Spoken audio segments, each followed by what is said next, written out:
Meetings Act, NJSA 10:4-6.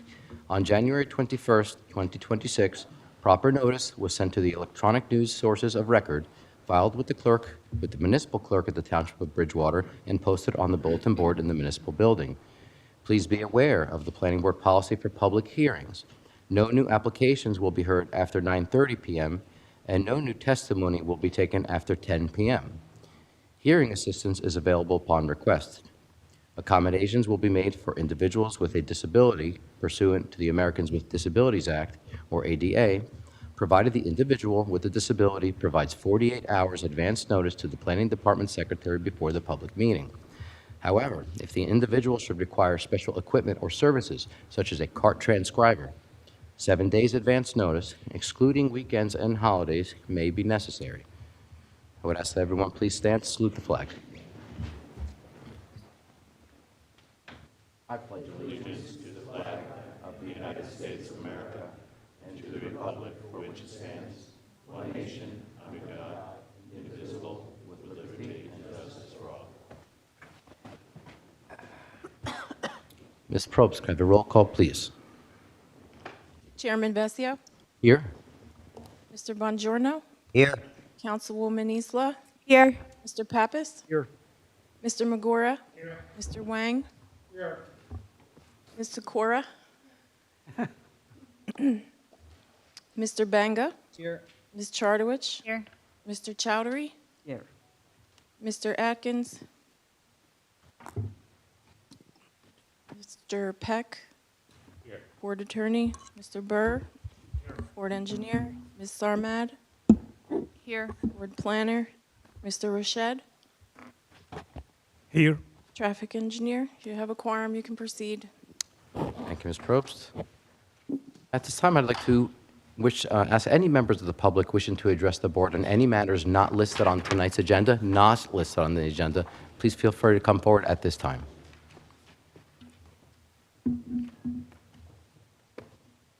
Okay, moving along, we do have a resolution this evening, and that's for a settlement agreement, SOM-L0060-25. Board Attorney, Mr. Peck. Yes, thank you, Mr. Chairman. This memorializes the vote taken at the last meeting. This had to do with the area need of redevelopment designation for the Ethicon property. As you recall, that determination was made, and the Township Council did determine, voted and accepted the recommendation that it be deemed an area in need. Somerset Corporate Center filed suit against that. They worked things out with the redeveloper, and this ratifies the settlement agreement, which will end the litigation. They'll still have to come back to this board for site plan approval. So it's not over, but it just ends the litigation. Very good, thank you very much. The board voted last time to accept the settlement, so this just memorializes it. Excellent. Are there any questions, comments, or changes to the record? Hearing none, I'll take a motion to adopt the resolution. I'll make the motion. That's Ms. Sikora. Could I have a second, please? Is it Mr. Banga? Mr. Chowdhury? Could I have a roll call, please? Chairman Vesio, Yes? Mr. Bongiorno, Yes. Councilwoman Isla, Yes. Mr. Pappas, Yes. Mr. Magora, Ms. Sikora, Yes. Mr. Banga, Yes. Ms. Chartowich, Yes. Mr. Chowdhury. Yes. Okay, moving along to our master plan consistency review this evening.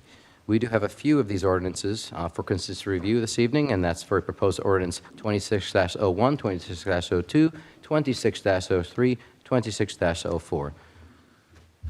Good evening, Ms. Sarmed, Board Planner Ms. Sarmed. Would you be able to bring the board up to speed?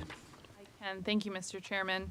And so as mentioned by the chairman, there are four ordinances that were transmitted by the Township Council that were introduced on February 19th at the council meeting. All of these ordinances are related to the township's affordable housing compliance, which has a deadline of March 15th. And under the referral powers of under the MLUL of the Planning Board has a duty to transmit back to the council within 35 days of being referred, that if the ordinance is not inconsistent with the master plan. And so I have had a chance to review the ordinances for master plan consistency, and I'm going to first look at ordinance 26-01 because it's a little different than the other ordinances.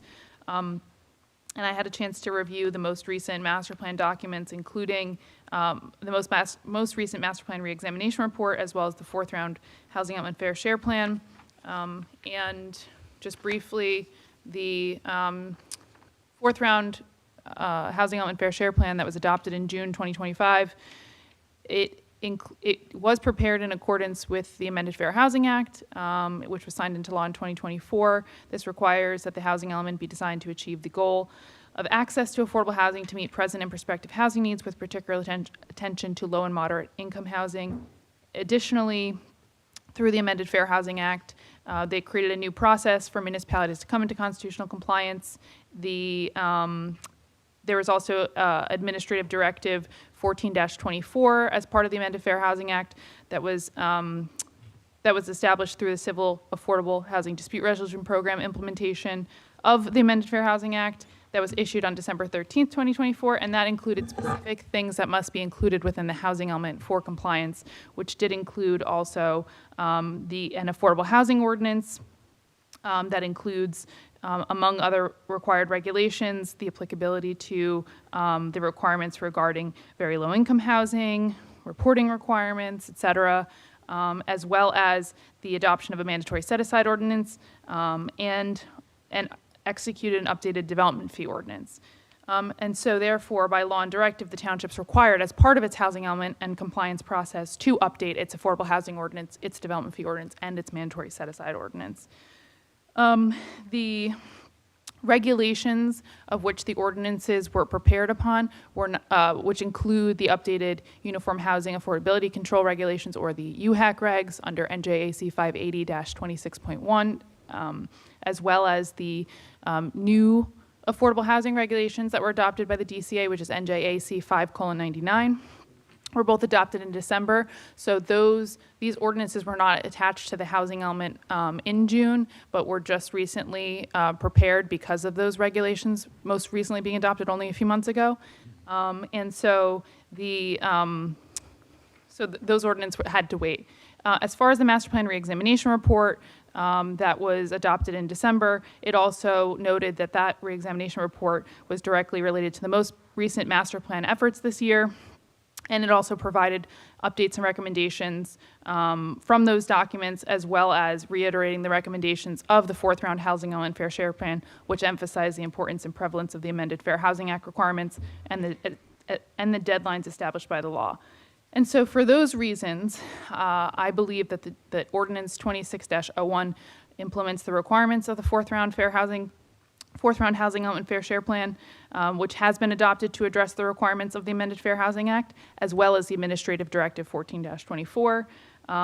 As noted in the review of those master plan documents, the ordinance is a repeal of the existing development fee ordinance and the affordable housing ordinance under existing chapters within the township's code.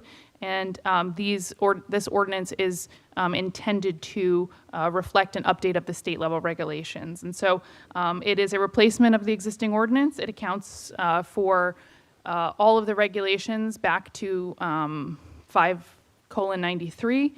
And so it is very comprehensive. You'll notice it's very, very long. It doesn't make references to things. It includes all of the statutory language. And that's why it seems like it might be a little bit longer than what exists in the code.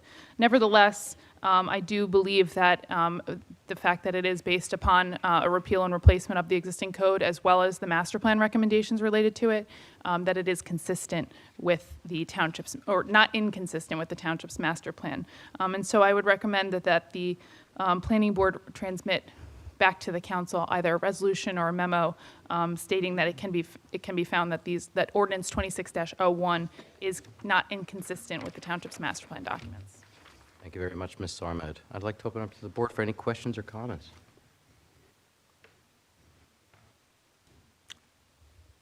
If none, could I hear a motion that the ordinance number 2601 is not inconsistent with the Township Master Plan and to send to review for our Township Council. I make the motion. Seconded. Mr. Bongiorno, Mr. Papas. Could I have a roll call, please? Chairman Vestio, Yes. Mr. Bongiorno, Yes. Councilwoman Isla, Yes. Mr. Pappas, Yes. Mr. McGory, Yes. Mr. Wang, Yes. Ms. Sikora, Yes. Mr. Banga, Yes. Ms. Chartowich, Yes. Mr. Chowdhury. Thank you, Ms. Probst. Ms. Hardaway, we can go a little long. Thank you, yes. And there are 3 additional ordinances, ordinance 26-02, ordinance 26-03, and 26-04. These ordinances, like I said, are a little bit different. These are site-specific zoning ordinances that will implement the balance of the sites within the township's fourth-round housing element that are required to be rezoned in order to allow for affordable housing.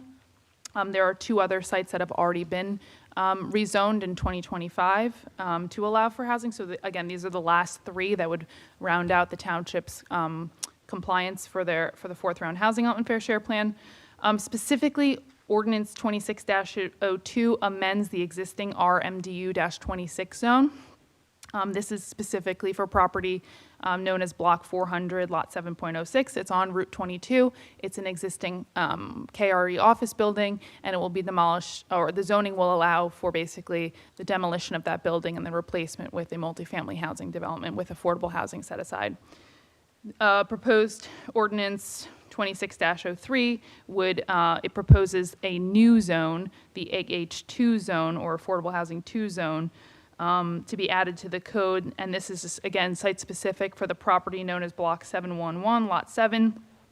It's located along Frontier Road, just north of Route 22, adjacent to the sports arena there, and that is a vacant site right now, but would permit, again, a multifamily but age-restricted development with an affordable housing set aside. And then finally, proposed Township Ordinance 26-04, again, is a new zone, proposes the AH1 zone, and this would rezone the property known as Block 170, Lot 4.02. And that's along between Route 28 and Route 22. It's the Bridgewater Plaza 1 and 2 office buildings, again, very similar to Ordinance 26-02, would permit the demolition of the existing office buildings for a multifamily inclusionary development with affordable set aside. The board has the referral powers, again, to review the ordinances to determine if they are consistent with the master plan and transmit their findings back to the Township Council. These ordinances were all introduced on February 19th. And again, I had a chance to look at the fourth round housing element fair share plan that was adopted in June 2025, as well as the master plan reexamination report that was adopted in December of 2025. The fourth round housing element fair share plan specifically set forth sites to be rezoned to permit affordable housing to basically comply and fulfill the township's fourth round obligation. There were 5 such sites, including these 3 that were specifically noted. They were all described within the housing element fair share plan with what's called a site suitability analysis. So there's mapping showing if the sites are suitable and if they meet the suitability test, which it means that they're approvable, developable, available, and suitable. Of which the housing element fair share plan did find that all 3 sites that are proposed in these ordinances are. And so, moving on to the master plan reexamination report, it reiterated exactly these sites, the 5 properties to be rezoned for the township's fourth round housing element fair share plan, including these 3. And so each of the zones that are either proposed to be created or amended by these ordinances implement the recommendations of the 2025 fourth round housing element fair share plan, as well as the updated recommendations under the 2025 master plan reexamination report.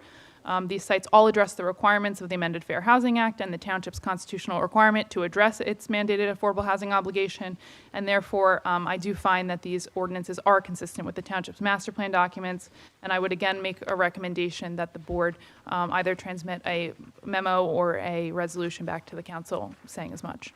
Thank you very much, Ms. Sarmad. Thank you. Does the board have any questions or comments related to consistency reviews 2602, 2603, and 2604? I'll make a motion to make that recommendation, but then I have some discussion. Very good, Mr. Pappas. Could I have a Second. second, please? Mr. Bongiorno? Mr. Pappas? So, Ms. Sarmad, you mentioned a total of 5 sites, and these particular sites were also included in the housing plan that you mentioned, correct? Yes, And the housing plan was subject of a review and approval of this board, when was that? June of last year, correct? correct. That was noticed for in mid-June, and then it was heard on June 25th, I believe, and adopted that evening. Right. And so that was part of the requirement that you outlined for the township's required compliance with the affordable housing edict from state. Yes, the amended Fair Housing Act required that be adopted by June 30th of last year. The, when this was considered, wasn't there notification given to municipalities?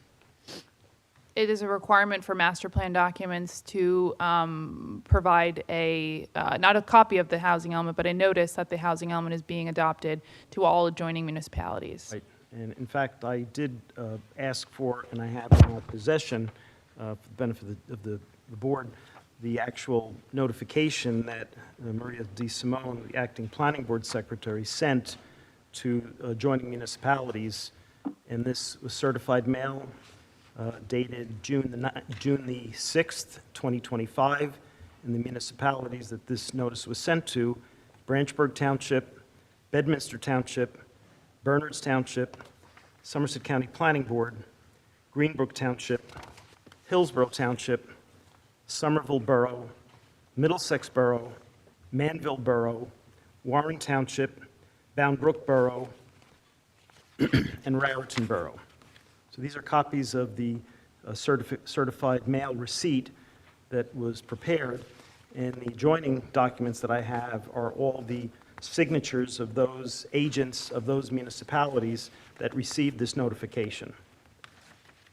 So just wanted to make sure everyone was aware that that did take place and that our neighbors were informed of this back in June of last year. That's all that I have. Thank you. Thank you, Mr. Pappas. I have a motion by Mr. Pappas and a second by Mr. Bongiorno. Can I have a roll call, please? Chairman Vessio. Yes? Mr. Bongiorno. Yes. Councilwoman Isla. Yes. Mr. Pappas. Yes. Mr. Magora. Yes. Mr. Wang. Yes. Ms. Sikora. Mr. Banga. Yes. Ms. Chartowich. Yes. Mr. Chowdhury. Thank you, Ms. Probst.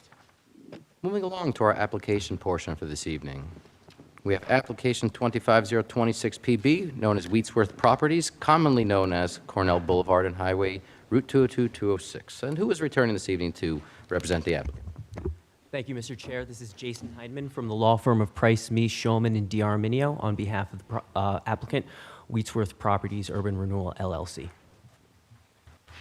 Good evening, Mr. Hyman. Good to have you back. Who will be your first witness this evening? So our first witness for the evening will be the applicant's engineer, Mr. Michael Fisher, who was sworn at the last meeting. Okay. While he comes up and starts and gets set up, I just wanted to reintroduce the application. As the board and the public is aware, we were here back in February where we heard testimony from the applicant and applicant representative and the operator, Mr. Luciano Bruni. Provided testimony with respect to the general parameters of the application. As you're all aware, this is for a minor subdivision of the lot into 2 parcels to accommodate the development of a 4-unit disabled veterans housing apartment, as well as an 11-unit low and moderate income family apartment building. Access is proposed to be provided from Cornell Boulevard, and there are a proposed stormwater management, associated parking, and lighting fixtures proposed. One point of housekeeping that came up at the hearing was with respect to the veterans housing, and there was a question regarding the requirement for on-site services. And as indicated at the hearing, the last hearing, there is not a specific requirement for on-site services for the disabled veterans housing. It's characterized as special needs housing, and the Fair Housing Act states that, quote, this is Section 311 of the Fair Housing Act, a municipality is entitled to 1 credit and 1 bonus credit for each unit of low or moderate income housing for individuals with special needs or permanent supportive housing, as those terms are defined in NJSA 34 1B-21.24, which defines individuals with special needs as individuals with mental illness, individuals with physical or developmental disabilities, and individuals in other emerging special needs groups identified by state agencies. Per Mr. Bruni's testimony, eligibility for the disabled veterans housing requires an official disability award letter from either Social Security or the VA, and this is consistent with the federal regulations and how they define a person with disabilities for defining a disabled household, and reference to that is 24 CFR 891.305. So with that being said, I'd like to have Mr. Fisher sworn, and we'll go through his credentials, and I'd like to have him qualified as an expert in engineering.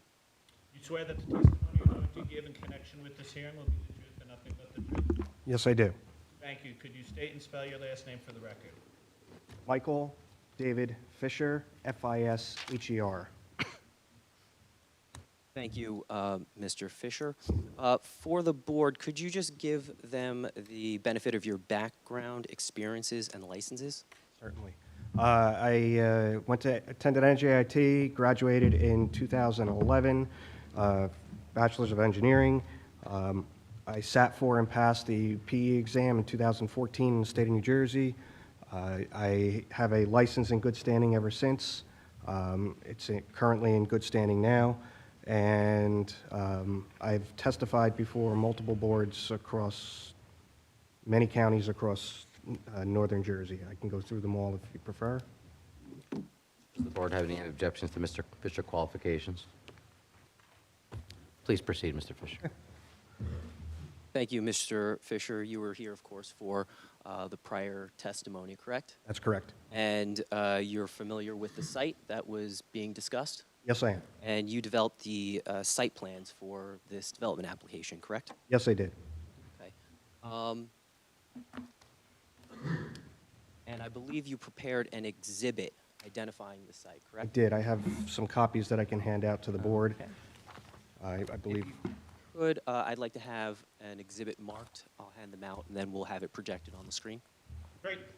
I believe that would be A1. I don't believe you had any. We did not. I'll keep one. There's exhibit A1. Just gonna stay there.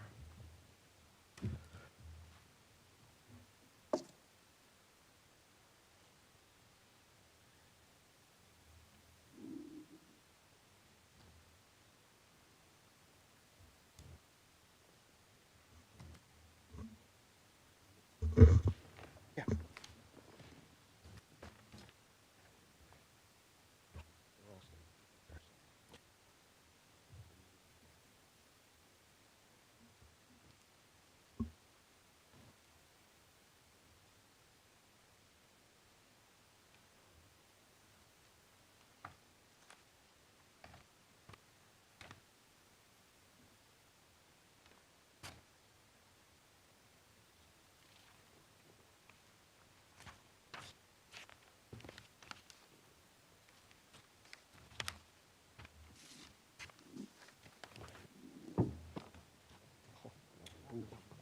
We do. Except, can I have one, just hard copy?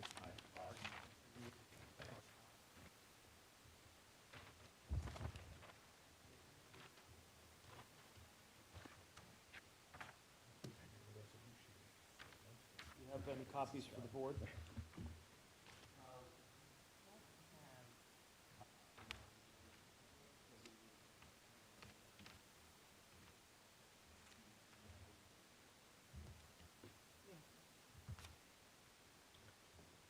Is everybody up with you, the exhibit?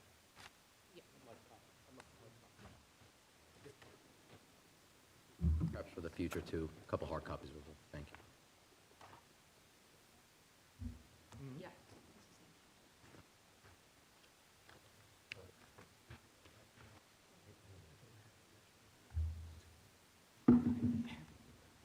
So, Mr. Fisher, this exhibit was for identification A1. You prepared this exhibit, correct? Yes, I did. And can you describe to the board what it is? It's a aerial view of the property. Highlighted in blue are the property lines for the subject property, which is Lot 201, 2.01 of Block 406. The property is approximately 1.55 acres in size. Property has frontage along Route 206, 202, as well as Cornell Boulevard. The property is predominantly wooded under current conditions and undeveloped. What isn't shown or can't be seen on this is that from an environmental constraint standpoint, there are no steep slopes on the property. There are no riparian zones or freshwater wetlands or floodways or floodplains on the property or within the vicinity of the property. As far as to further describe what you see here, the character of the neighborhoods that you're looking at on the Cornell Boulevard side is predominantly a residential development, whereas on the Routes 202, 206 side is predominantly commercial. Joining property next to us is on the 202, 206 side is the Time to Eat Diner.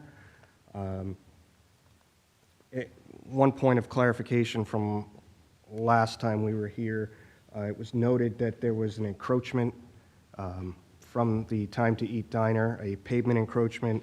It is noted on my survey, or on my company's survey, that the encroachment itself is approximately 6 feet over the property line by about 50 feet in length. It's triangular in shape. However, the encroachment is just that, it's a pavement encroachment. There is no parking.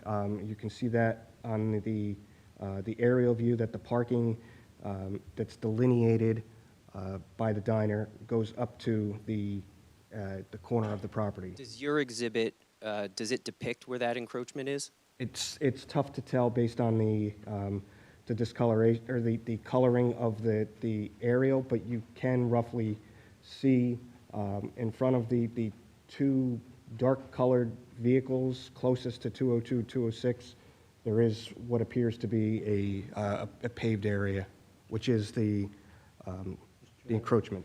I'd like to object. I'm Dennis Galvin, I represent the Borough of Somerville. What is the basis for your objection? I'm troubled by the line that you're being shown. The plans clearly show the parking spaces being within this corner, and you're being told that that's not the case. Now, once again, the evidence is very concerned about this. You show that that's not correct. Okay, no, your objection is noted, and you'll certainly have the opportunity to cross-examine Mr. Fisher on his testimony, both this exhibit and the site plan. You've made your objection clear. Thank you. Please proceed, Mr. Fisher. Okay. Based off your survey and your observation of the property, are there any striped parking spaces that are encroaching? Actual parking spaces that are on the applicants? Based on the aerial image and my observations, no. And what about based off the encroachment area you depicted on your survey? No.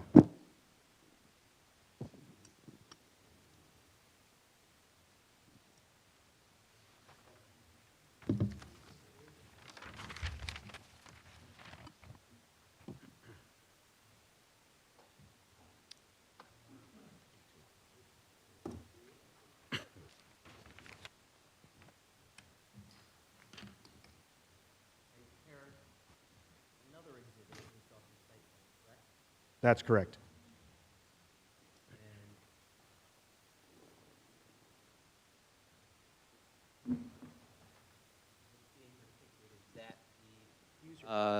Colorized site plan. Could you make sure that mic is turned on, please? We're having trouble here. Yeah, Can you, is that- that's better. Yeah, yeah, yeah. And do you have hard copies of that? Yes, we'll pass them out. Mr. Fisher, can you just, while I pass out these copies, can you just describe for the board what is being depicted and how it was prepared? Sure, absolutely. So, beginning with the same aerial image, the same adjoining information with regards to the adjoining property information, the same boundary line, blue boundary line specific to the property. This is a colorized depiction of the site plan showing the two proposed buildings, the access off of Cornell Boulevard, the parking lots, landscaping, and the proposed subdivision line.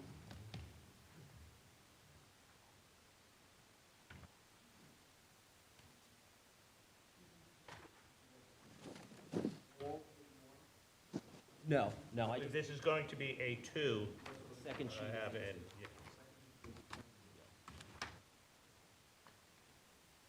These are separated here. Yeah, I did separate them.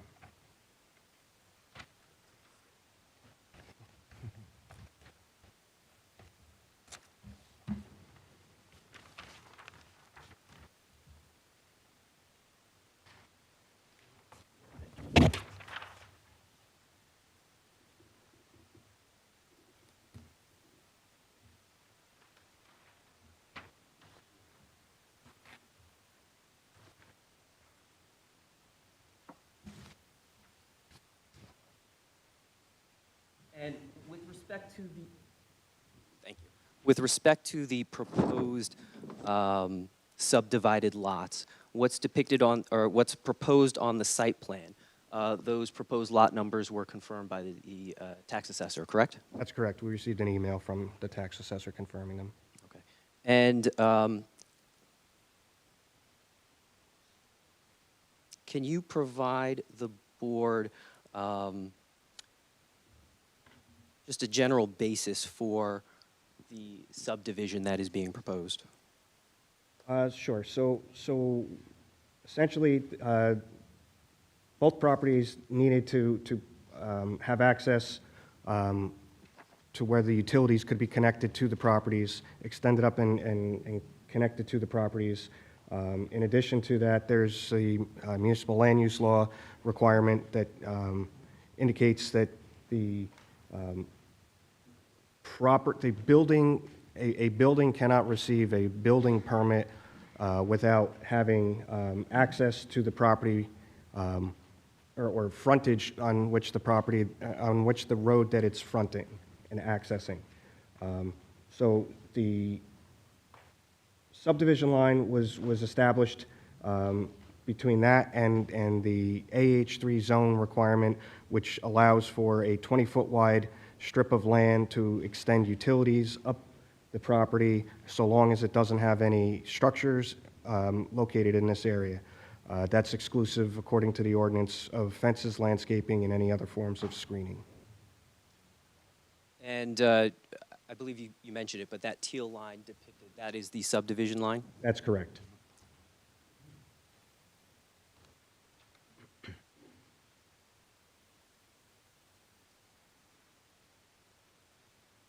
And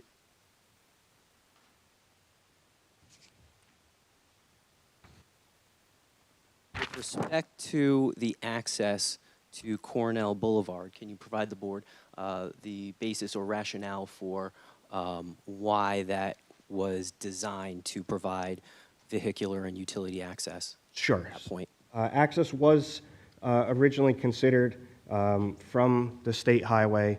It was considered, however, given the nature of this project as being residential, it was determined that it was better suited to access a residential development off of a residential neighborhood as opposed to accessing off of a state highway This would further promote pedestrian access from the residents to be able to walk along Cornell Boulevard, or as it was noted before regarding bike racks, they could bicycle up and down Cornell Boulevard, whereas that wouldn't necessarily be as prominent or really even recommended along a state route. In addition to that, there was some discussion last time about school busing,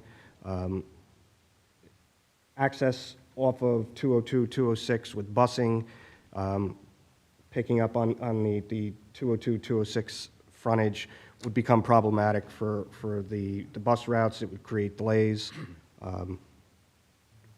And you're generally familiar with the area, correct? Yes, And you're familiar with the properties within Bridgewater that front Cornell Boulevard, correct? correct. And there are several single-family dwellings within the municipality of Bridgewater that obtain their primary access from Cornell Boulevard, correct? Yes, that's correct. I'm assuming you'll have an easement guaranteeing access to 2.03? Yes, well, yes. When we do subdivide, we propose a subdivision by deed and the necessary easements, and we'll get into that when we talk about the drainage and the access. There are going to be easements for the benefit that will be recorded with that subdivision deed. And in your review and plan preparation, were you aware of any restrictions or prohibitions with connection to this public right-of-way of Cornell Boulevard? No, none. It's the municipal boundary line. Cornell Boulevard is a 100-foot wide right-of-way, and the municipal boundary line approximately runs down the center of that 100-foot wide right-of-way. So access to both sides, is available from both sides of the roadway.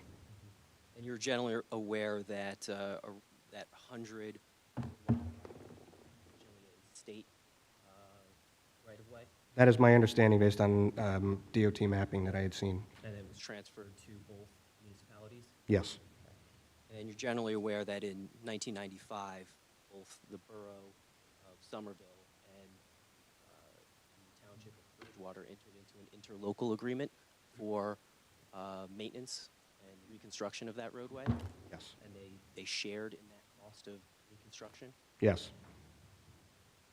So when you designed this site plan, it was with the understanding that while there could potentially be access to 202, 206, it was not practically feasible or desirable given the residential nature of the proposed development, correct? That's correct. And the fact that there are no prohibitions to accessing. Could you speak more directly into the mic, And there are please? no prohibitions to accessing Cornell Boulevard, which actually fronts this site within the township boundary, correct? That's correct. Thank you. If you could, can you provide an overview of the proposed development for Lot 2.02? That's the 4-unit building. Certainly. So the 4-unit building is designed for a disabled veterans apartment building. The building itself contains 4 two-bedroom dwelling units. Building is approximately 36 by 72 feet in outside dimensions. Building coverage is approximately 10%, whereas the maximum allowed is 20% per the ordinance. Building is oriented to face the access drive coming in off of Cornell Boulevard with the parking in front of it. The building is proposed to be 26.7 feet, which is average grade to the peak, and 2 stories in height, and the maximum allowable is 35 feet and 2.5 stories. As far as setbacks go, the building is set back 18 feet from the 202, 206 right-of-way and 31 feet off of the Cornell frontage right-of-way. The side yard setback to the proposed subdivision line is 65 feet. It's an additional 20 feet to the original outbound track line, which would be 85 feet. And then the rear yard setback, which would be measured from the rear of the building to the angle point with Cornell Boulevard and over the storm basin, is 52 feet. The building, the parking lot has been designed in accordance with RSIS standards, which states that for 2-bedroom units, you have to provide 2 spaces per unit. 8 spaces are required. We're actually providing 9. And then EV parking requirements are not required in this instance for this building, for this part of the development, because it is less than 5 dwelling units, therefore it's exempt of the requirement. ADA accessibility for parking, we provide 1 van accessible parking space, which is the minimum requirement based on the ADA code, and that states that the first 25 parking spaces in the parking field are required to provide at least 1 van accessible parking space. There's a privacy fence. Before you move on, there was a question from one of the board members regarding the ADA spaces for this building, and you've identified that 1 ADA space. What are the general dimensions of those parking spaces?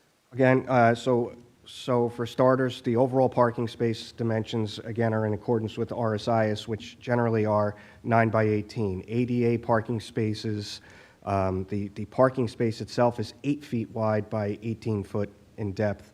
The van accessible aisle is also 8 feet wide and 8 feet deep. Anything that is not van accessible has to have a 5-foot wide aisle, same depth, 18 feet. And as depicted on this exhibit, you have those widths for your typical space, your van accessible aisle, and the handicap space, correct? Yes, that's correct.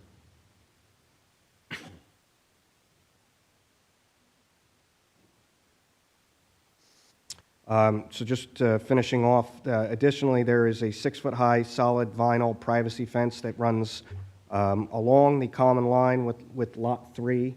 Can you just point that out where that would be? Is it this area here, is where that privacy fence is? Yes, that's correct. And then it runs along this boundary? It crosses over the proposed property line onto Lot 2.03. Please continue. And this is,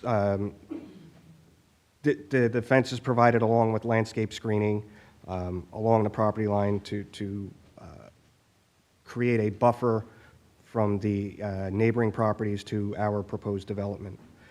This fence is similar in nature to the one that exists at the kind of the hammerhead end of where Cornell Boulevard ends and Arlene Drive begins.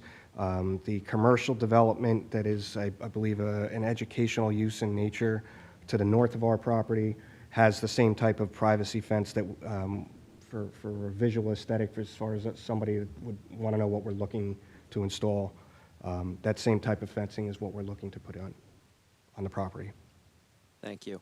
And if you could you provide that same type of overview for the proposed 11-unit building? Sure. So it's a 11-unit 11-unit low and moderate income apartment building. It will house 3 one-bedroom dwelling units, 6 two-bedroom dwelling units, and 2 3-bedroom dwelling units. The building is approximately 2,325 square feet in footprint, with the overall dimensions of 55 by 76. Similar to Lot 2.02, this building is this building is 10% of the coverage of the property, whereas 20% is what's allowed. This building is oriented in the same manner as the development on Lot 2.02, where the building is facing the primary portion of the parking lot facing the north. The building is 34.1 feet average grade to peak and 3 stories in height. The maximum allowed height per the zone is 38 feet and 3 stories. The building setbacks, the front yard setback to the 202-206 frontage is 53 feet. That's to the right-of-way line. The side yard setback, which is 19 feet, which is measured to Lot 4. And the rear yard setback, which is measured to the common line with Lot 3, which is to the east of us, is 83 feet. Same as parking has been designed in the same manner as what was mentioned for Lot 2.02. One bedroom, or based on RSIS, so a one-bedroom unit requires 1.8 parking spaces per unit. A two-bedroom unit, as noted before, is 2 spaces per unit, and a three-bedroom unit is 2.1 spaces per unit. The total number of parking spaces that are required is 22. It was noted in the planner's report that the number of parking spaces needed to be clarified, and I'm testifying tonight that the correct clarification is 22 spaces, not 21, as noted on the plans that were submitted. And as I noted previously about EV spaces, this building has more than 5 dwelling units, so it is subject to the EV requirements. And with that, 15% of the parking spaces need to be provided as make-ready EV spaces, so that equates to 3 spaces. And those spaces have now been identified on this colorized site plan? That's correct. On the colorized site plan, they are noted on the easterly side of the building, adjacent to the handicap accessible parking spaces as with green symbols. What does EV ready mean? Means it's going to be, equipment's going to be there? Electric will be there or no? Yeah, you have to run the conduit and the electrical out to it, but you don't necessarily have to install it right away. So it's made ready to be installed when the time comes. Now, one of the requirements per the ordinance indicate that the first third of the 15%, which in this case is the first 1 parking space, needs to be not just make ready, but installed at the time of the CO or prior to the CO. Installed to make ready. Then it would be 2 make ready, and then the way the ordinance reads based on that is 3 years later, the next third or the next 1 needs to be go from make ready to installed, and then 6 years later, the final 1/3 needs to be installed. I hear you. Why wouldn't you just make them all ready up front? I didn't write the ordinance, I can't tell you. Does that mean you can't do it? No, it could be done. Mr. Bongiorno, let's hold some of those questions as soon as he's done with his testimony. I'd like this to develop a little bit. Yes, sir. We'll have adequate time for everybody on the dais here to pose their questions. Please proceed, Mr. Fisher. Okay, thank you. I noted ADA accessibility on building for Lot 202. The same applies here. There are 22 total parking spaces, as I noted, so that still meets the requirement for only needing to provide 1 minimum ADA accessible parking space, and we've done that as well. Both buildings are ADA compliant and accessible into the building. They both have handicap accessible ramps designed not to be greater than 1 on 12 in slope, and they meet the accessible requirements. Similar, we talked about the privacy fence that extends along the common line with Lot 3 and Lot 2.03 and the development for it, and there will also be landscape screening combined with that fence. All right, thank you, Mike. Before we move on to site circulation, I just want to take a step back and address a comment related to that encroachment. So what I'm now displaying is sheet 3 of your site plan packet. this sheet is the survey that was prepared by your office, correct? That's correct. Peck, are we marking this Exhibit A3? Do we need to mark this? This was, Submitted with the, yes, this is in the application. yeah, then no. Okay, so yes, this is sheet 3 of the minor subdivision plat. It's entitled minor subdivision plat from the minor subdivision preliminary and final site plan application of Wheatsworth Properties Urban Renewal LLC that was submitted originally. So can you identify here the encroachment area? I can.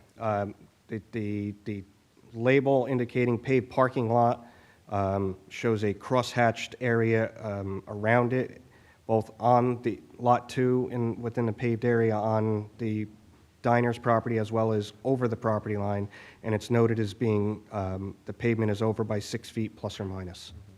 So based off of this surveyed, this survey and your observation of the site, is it your testimony that what was depicted as Exhibit A1 is an accurate depiction of the property boundary? It is accurate, yes. Thank you. So moving along to the site circulation that's being proposed. I know we touched on it a bit, but for purposes of completeness, can you provide a board with a recitation of the details of this site circulation plan? Sure. With respect to the driveways, its dimensions, and proposed circulation? Sure. As I noted previously, this development is a residential development, therefore it's bound by the RSIS requirements. With that said, the driveway and access aisles provided on this proposed design are all a minimum of 24 foot wide. They're curbed driveways, and this is an RSIS requirement for 90-degree parking fronting on the access aisle. I've noted about the ADA accessibility both in the parking lot and into the building. Both buildings are equipped with trash enclosures. They're noted as being 10 foot by 15 foot in size. It should be noted that the trash enclosure on proposed lot 2.02 is approximately 135 feet from the dwelling on lot 3, and the trash enclosure for proposed lot 2.03 is 165 feet from lot 3. And to put things into perspective, as shown on Exhibit A1, the diner's dumpster location is approximately 83 feet from lot 6, which is the nearest residential dwelling to that dumpster, and likewise, lot 15.14, which is the commercial property to the north of us, is approximately 130 feet to the dwelling on lot 1502, both of which are Somerville properties. So referring back to Exhibit A1, you've identified in red measurements that you made between the existing dumpster location of the Time to Eat Diner as well as the existing dumpster location to the closest dwelling for that other commercial property. Yes.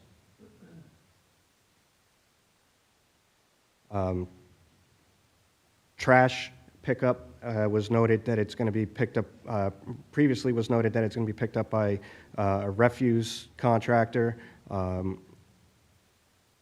I've also prepared exhibits indicating the turning movements into and out of the site to access both locations to show that it can be circulation and maneuverability can be done on the property without leaving the property and creating a backup condition out onto Cornell Boulevard. Thank you. Before we get into those truck turning studies that you prepared, can you just briefly touch upon the design waiver that was requested for distance from a driveway to the property boundary? Sure, I guess it's technical in nature.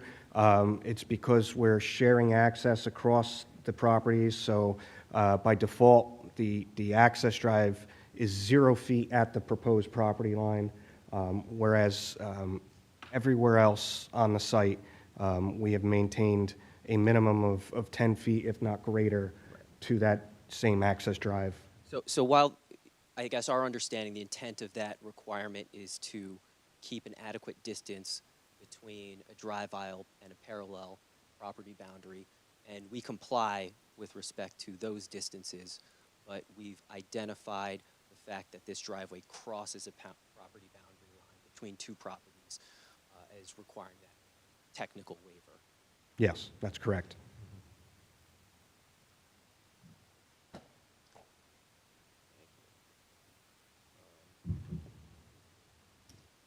So now, moving back to the truck turning studies that you prepared, I'm going to, There's 3 different ones. If Yep. there's so whichever what one- we'll do is we will mark and distribute all 3. It'll be A4, A5, and A6, and then we'll discuss them in turn. Yes, A3, A4, A5.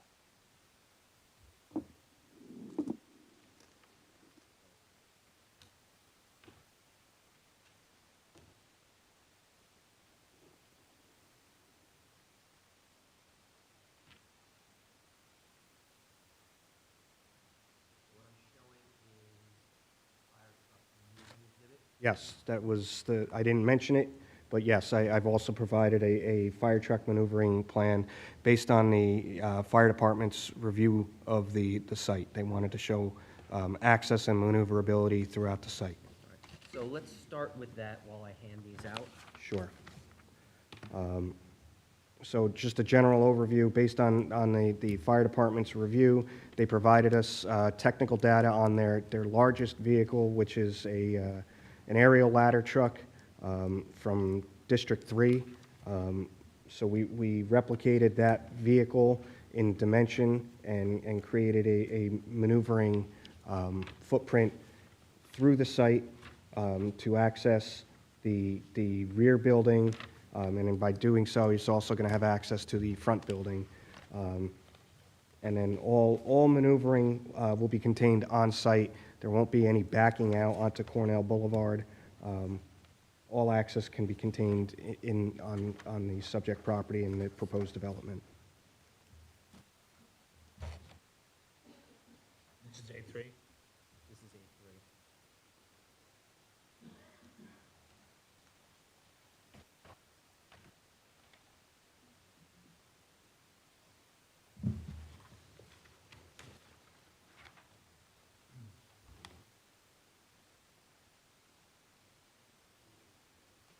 Thanks.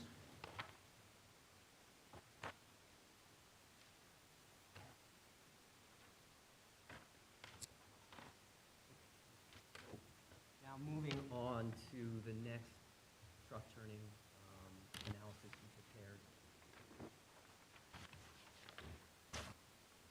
This was utilizing a somewhat generic garbage truck, not knowing what type of a vehicle would be frequenting this building to pick up trash. I looked at it from 2 different perspectives. One is a front-loading garbage truck and one is a rear-loading garbage truck. And that's what has been provided for these next 2 exhibits. Okay, and so this one is Refuse truck maneuvering exhibit with the front loading option, correct? Yes. Okay. And can you just describe the loading maneuver? Sure. So first, I have a vehicle accessing off of Cornell Boulevard, heading in a northerly direction from what would probably be Route 28, I would presume, turning into the property and nosing up headfirst into the trash enclosure for proposed Lot 202. Then from there, turning to the southwest, heading towards the development on Lot 203, and then making a right-hand turn and nosing up headfirst to the trash enclosure which would be adjacent to 202, 206. And then to exit the site, the truck would back up on the property to the parking lot adjacent to the east of the 11-unit building, and then exit the building heading back towards what would presumably be Route 28, because Arlene Drive is a cul-de-sac dead end. Thank you. And that we will mark for identification as A4. And then finally, what's depicted as, or what has been entitled refuse truck maneuvering exhibit, parentheses, rear loading, we'll identify that as exhibit A5. Okay. Mr. Fisher, can you describe this truck turning movement? Sure. Moving in the same manner as noted in the front loading, this truck would enter the site, would pull up to the rear of the property first, which would be the rear of the development, which would be the easterly side of the 11-unit building, and then back into the parking area up to where the enclosure area is, adjacent to routes 202, 206. After picking up the trash, it would exit the site, making a left-hand turn, pulling up in front of the 4-unit Veterans Building, backing up to that enclosure, picking up that trash, and then heading to the east and exiting the site in a similar manner as the front loading. Thank you. And based on these various truck turning analysis that you prepared, you are confident that your typical moving trucks, delivery vehicles could circulate the site without any issue? Yes. Thank you. Moving back to the color site plan, Mr. Fisher, can you describe the type of mechanicals, accessory structures that are being proposed? Right now, what's proposed on the site are for, in terms of mechanicals, are at-grade HVAC units. There are 12, I believe, HVAC units proposed for the 11-unit low/moderate income building, and then 4 for the 4-unit disabled veteran. And those are, the 12 are located on the westerly side of the building, and the 4 are split. 2 are on the northerly side, and 2 are on the westerly side of the 4-unit building. So all those HVAC pads and units are generally located away from the neighboring residential properties, and they're typically behind the proposed buildings, correct? Yes, and they have their own screening included. Thank you. And those HVAC pads, they're included in your impervious coverage calculations, correct? Yes, that's correct. And there are no other building mechanicals proposed, correct? No. So now moving on, can you describe the grading for this site and the proposed utility plan? Sure. So the site, as I noted earlier, under existing conditions, there's no steep slopes on the property. Therefore, there's no steep slope disturbances, and we're not bound by the hillside development ordinance as far as the requirements therein.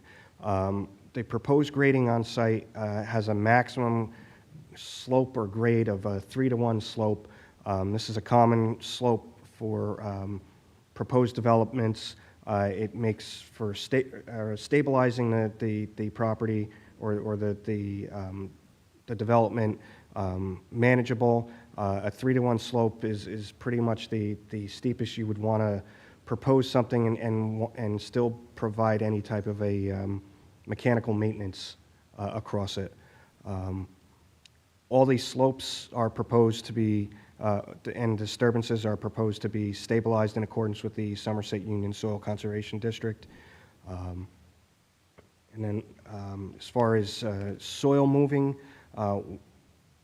did a rough estimate for the property to determine that we are approximately 1,500 cubic yards of cut which would be material that would be removed from the site, and this is primarily because of the storm basins and the buildings with the basements. And I think you mentioned earlier that this site does not have any environmental constraints. It's not within a flood zone, correct? None. So the township's flood damage prevention ordinance is not applicable? That is correct. Can you describe the proposed utility connections? Sure. So we have water, sewer, electric, and gas proposed. The sewer connection that's proposed, sewer and water is proposed via an extension of the American Water public systems that are located in Cornell Boulevard, within the right-of-way of Cornell Boulevard. The sewer system that we're proposing we're proposing two individual pump stations or lift stations, one for each of the building, to pump the sewer up from the property to the nearest manhole, which is located in front of Lot 4, I believe it is. And we're connecting with a low-pressure force main, not in the traveled way, but in the right-of-way, in the shoulder of Cornell Boulevard. Water, we're proposing 2-inch service connections into the building, into each of the buildings. Lot 2.03 requires an extension of a 4-inch line up to the building because it's a longer run, and then it'll be teed off to two separate 2-inch lines. And with respect to your sewer and water connections, that's through which provider? American Sewer and Water, As part of, or American Water. as part of your review and site preparation, you did review the township's sewer map, correct? Yes, I did. And what I'm displaying is a copy of the map that you were provided to This will by... be A6. This will be A6. You were provided that from the township? Yes. And this is what you reviewed? Yes, it is. Okay. And based on your review, it indicates that all the properties within Bridgewater fronting Cornell Boulevard connect to Cornell Boulevard, correct? That's correct. So what we're proposing is consistent with how existing properties are connecting, correct? Yes. Thank you.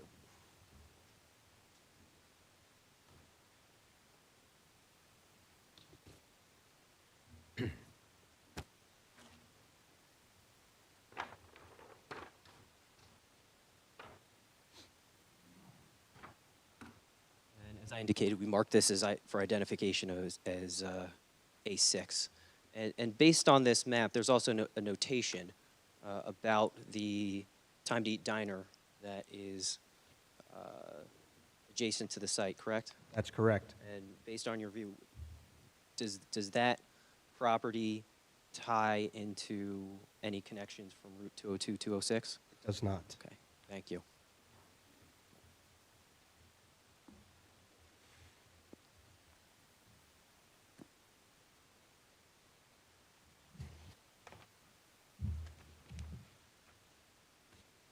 Can you touch on the utility connections for gas and electric? We're extending gas and electric also from Cornell Boulevard. There's a gas main located in Cornell Boulevard, and we're connecting off of the existing electrical services off of Cornell Boulevard.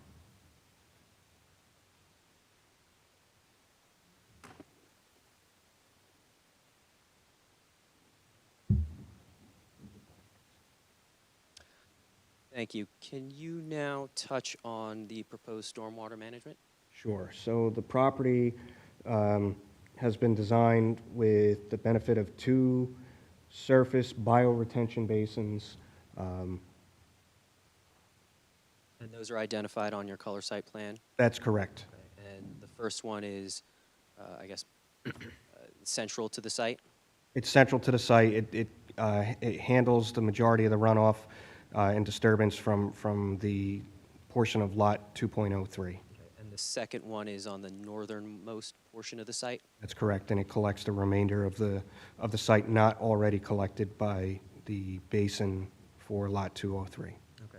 And can you, strike that, and you are collecting runoff from both the parking and drive aisles as well as the roofs? That's correct. The roof leaders are tied into the collection and conveyance system on site. There's a series of catch basins and piping which discharge into the basin or into each of the basins, and they've been designed to handle the 100-year runoff. And, you know, the details and calculations they've been provided as part of the stormwater management report that was submitted with the application? Yes, that's correct. Thank you. And based off of this design and your analysis, it's your opinion that there won't be any increased runoff?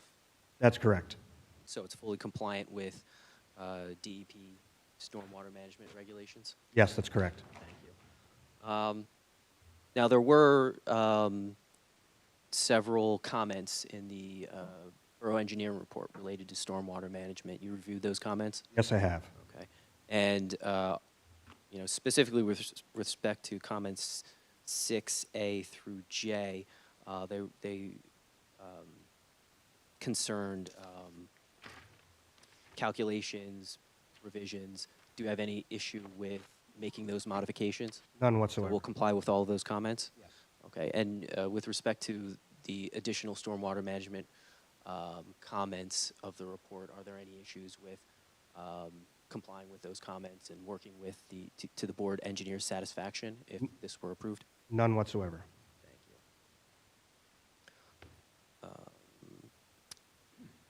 Let's move on to the landscaping and lighting. Can you describe that aspect of the development? So the township's ordinance has a requirement for the number of replacement trees that need to be provided based on the area disturbance. We do not meet the requirement of the ordinance. We've attempted to meet the intent of the ordinance. We fell a little short in terms of the replacement trees that we're providing, but in terms of a tree inventory, there's a total of 112 trees on site, and we're removing 93 of them. Taking a step back, with respect to the tree replacement, though, the ordinance does provide for payment in lieu, correct? Yes, it does. So we will be complying with that portion of the ordinance for any trees that cannot be replaced on site. So that being said, can you just describe the planting schedule and the proposed tree replacement? Sure. So the landscape design in general has been designed in accordance with the landscape ordinance, which is 126-191.1. In that, there's a list of acceptable and non-acceptable plantings. We followed that list and included all acceptable plantings based on the township's recommendations of the ordinance.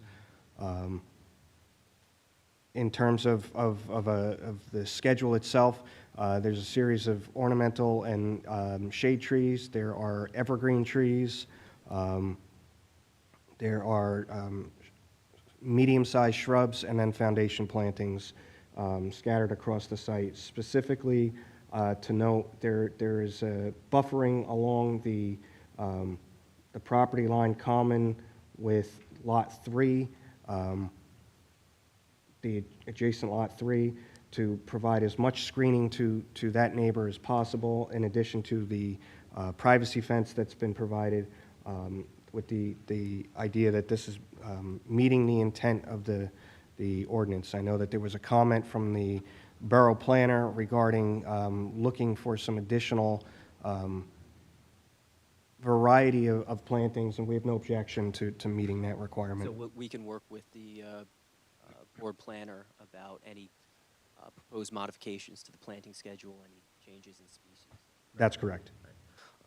And going back to the screening along Lot 3,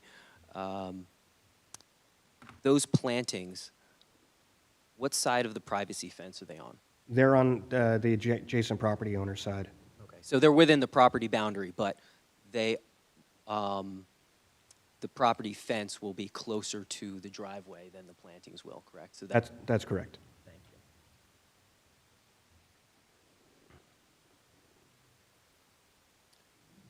Now, while we're still on landscaping, there's an additional waiver with respect to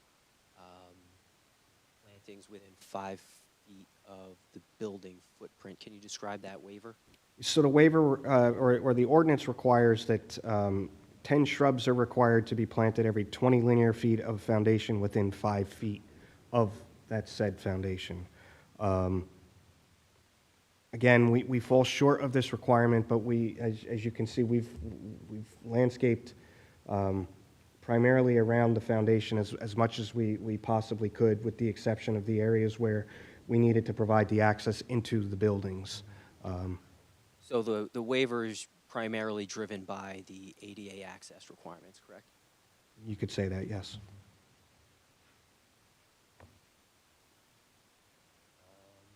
Moving back to lighting, can you describe the proposed lighting? Sure. So we have 13 pole-mounted light fixtures located across the site. The maximum mounting height for any of these fixtures is 15 feet. Each one of these fixtures, they're all LED, and they're all equipped with house-side shield cutoffs to minimize any backlight glare specific to any adjacent dwellings or adjacent developments. The lights are noted on the plans as being timer operated from dusk till 11 p.m. And as a side note, it's not noted anywhere, but typically we do provide security lighting from those fixtures, which can be established and determined. And there was a comment about light levels is it the engineering report? Yes, it was. Can you address that? So it was noted that the light levels exceeded the threshold across the property line in the direction of the right-of-way line, as I understood it. And this is primarily because we're proposing a light fixture at the intersection, and this is for a safety concern that we're providing lighting at the intersection. So if relief is required for that, then... Can you point out where that light? The intersection with what? I'm sorry. The intersection with Cornell Boulevard and our proposed driveway. So is this the light fixture that is proposed that is... Yes, it is. Generating that... Yes, it increase is. in light, but it's basically for safety and access, correct? That's correct. And there was another note about light levels at 0 at the southern property area. Can you address that? Sure. So we did not provide any proposed pole-mounted lighting or ground-mounted lighting at the southerly side of the 11-unit building, which would be the access point into the building. However, and I think that the architect can testify to it more so, there will be building-mounted lights on that side of the building for illuminance and accessibility. They were not included in the light study that I had prepared. So your light study did not include the door-mounted lighting that was on the building, correct? That's correct. So there will be lighting for those access points, but it's not captured in the lighting study. That's correct. Thank you.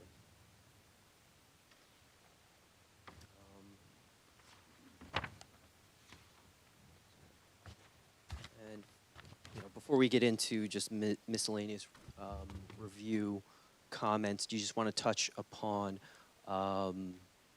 the applicability and status of any outside approvals? Well, we did submit for County Planning Board approval. We have not heard back yet. We did submit to the DOT for a lot subdivision application, as that's required, when you're subdividing a property that fronts on a state highway. That application was submitted prior to the first hearing we were all at. I have not gotten a response from the DOT yet in terms of their review on it, but they did cash the check, so they have it. They haven't acknowledged anything on it yet. And as part of that application, you submitted traffic calculations? That's correct. Generation? Yes, that's Can you just correct. touch on that very briefly? Sure. So the trip generation that was provided for that application were both peak hour and daily maximum trip counts to establish that this project, this development is minor in terms of what it's proposing. Based on a 15-unit development, which is the combination of these two buildings, the AM peak hour trip generation would be 10 peak hour trips. That's usually, just for those that are unaware, that's usually the hours between 7 and 9 a.m., and it's any 60-minute single consecutive period with the highest traffic volume that's counted for that. And along the same lines, the PM peak hour is 11 peak hour trips. That's between the hours of 4 and 6 p.m. for a weekday. And then the weekend peak trip generation was 11 peak hour trips. A maximum daily for the weekday was evaluated at being 73 trips, so that's 73 total trips in one day in and out of this site. And the weekend daily trips is 106, so slightly more. But typically the peak hour trips are looked at as anything less than 100 trips is a minor traffic generator and doesn't require an additional traffic study. And that's not daily trips, that's It's peak hour, correct. And our peak hour threshold is? Between 10 and 11. Thank you. And then finally, with respect to the, you did review the various review reports, memorandum that we received in response to this application, correct? Yes. And with respect to the reports that you received from the township, any issue with complying with those comments?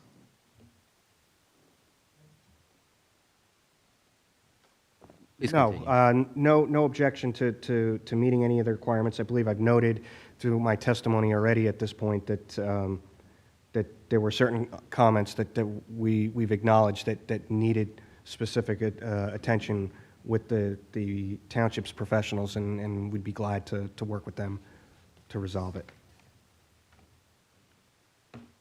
With that, that concludes my direct of Mr. Fisher, and I'll open up to questions from the board and the board's professionals. Thank you, Mr. Hyman. Thank you, Mr. Fisher. Looking at the time, I'd like to keep things running smoothly here, so it's just about 8:30. And I'd ask if the board we could take a 10-minute break, and we'll reconvene here just about at 8:40.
I'll take a motion to resume the meeting.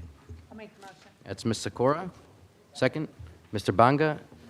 Ms. Probst, could I have a roll call, please? Chairman Vessio, I'm here. Mr. Bongiorno, Here.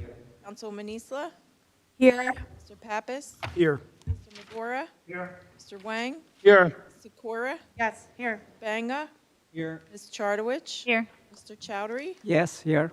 and for the record, all of our board professionals are Thank you, Ms. Probst. Okay, Mr. Hyman, I believe you said Mr. Fisher's concluded his testimony, correct? That's correct. Very good. At this time, we'll open up to the board with any questions regarding the testimony just heard. And I think I'll start over here with Mr. Bongiorno. I know you had a couple questions there earlier. The first one that I asked was that... Son, why wouldn't you just go and make those 3 parking slots electric right away? Well, right off the bat, like as I indicated, it's not required to do so. It is an option to do so. However, in speaking with the applicant, he would like the flexibility to keep them open and utilize them as parking spaces until it's deemed necessary by the ordinance to make them EV spaces.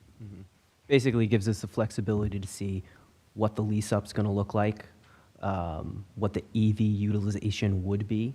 So we're not just restricting those to EV if the need is not there yet. Thank you.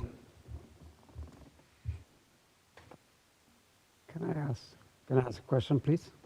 Mr. Chowdhury. Okay, I have several of them. Okay, thank you.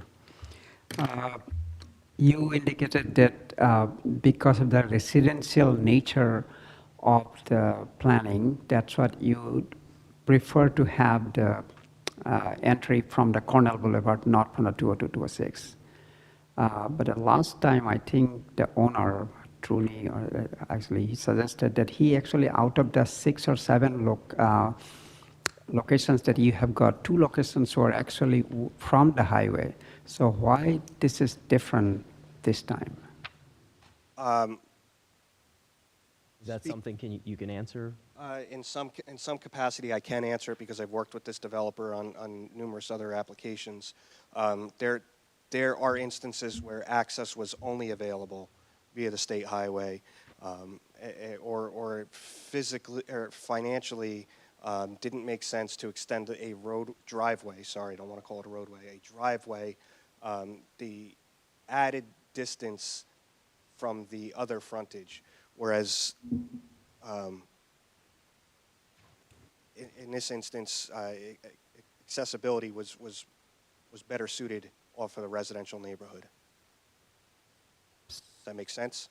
Oh, no, I understand what you're saying. Basically, let me repeat it. All you are saying that from the other 2 locations that, had access from the highway rather than the regular road, so you said those instances, there is no availability of the access from the other side. That's why you basically prefer this. This one is different because this one you want to basically, since there is access, that's what you are using, residential neighborhood access. Okay. Well, thank you. Then in your testimony, you you said that 18 feet from the 202 corner of 202 from, I think it was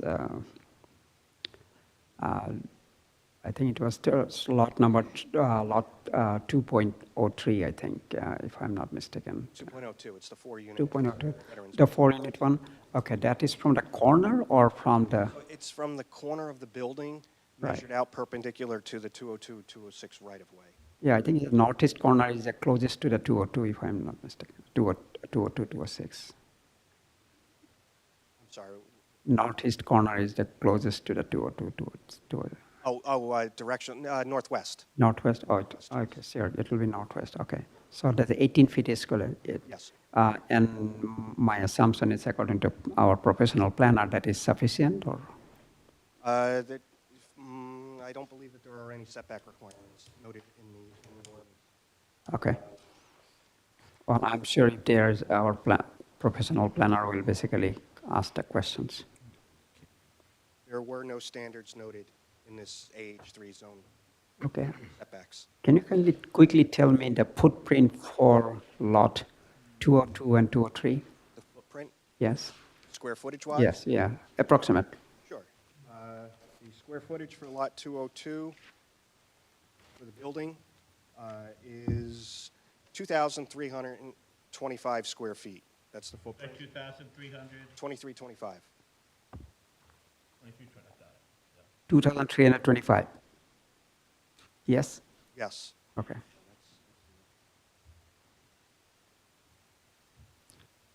And I believe maybe I misspoke previously.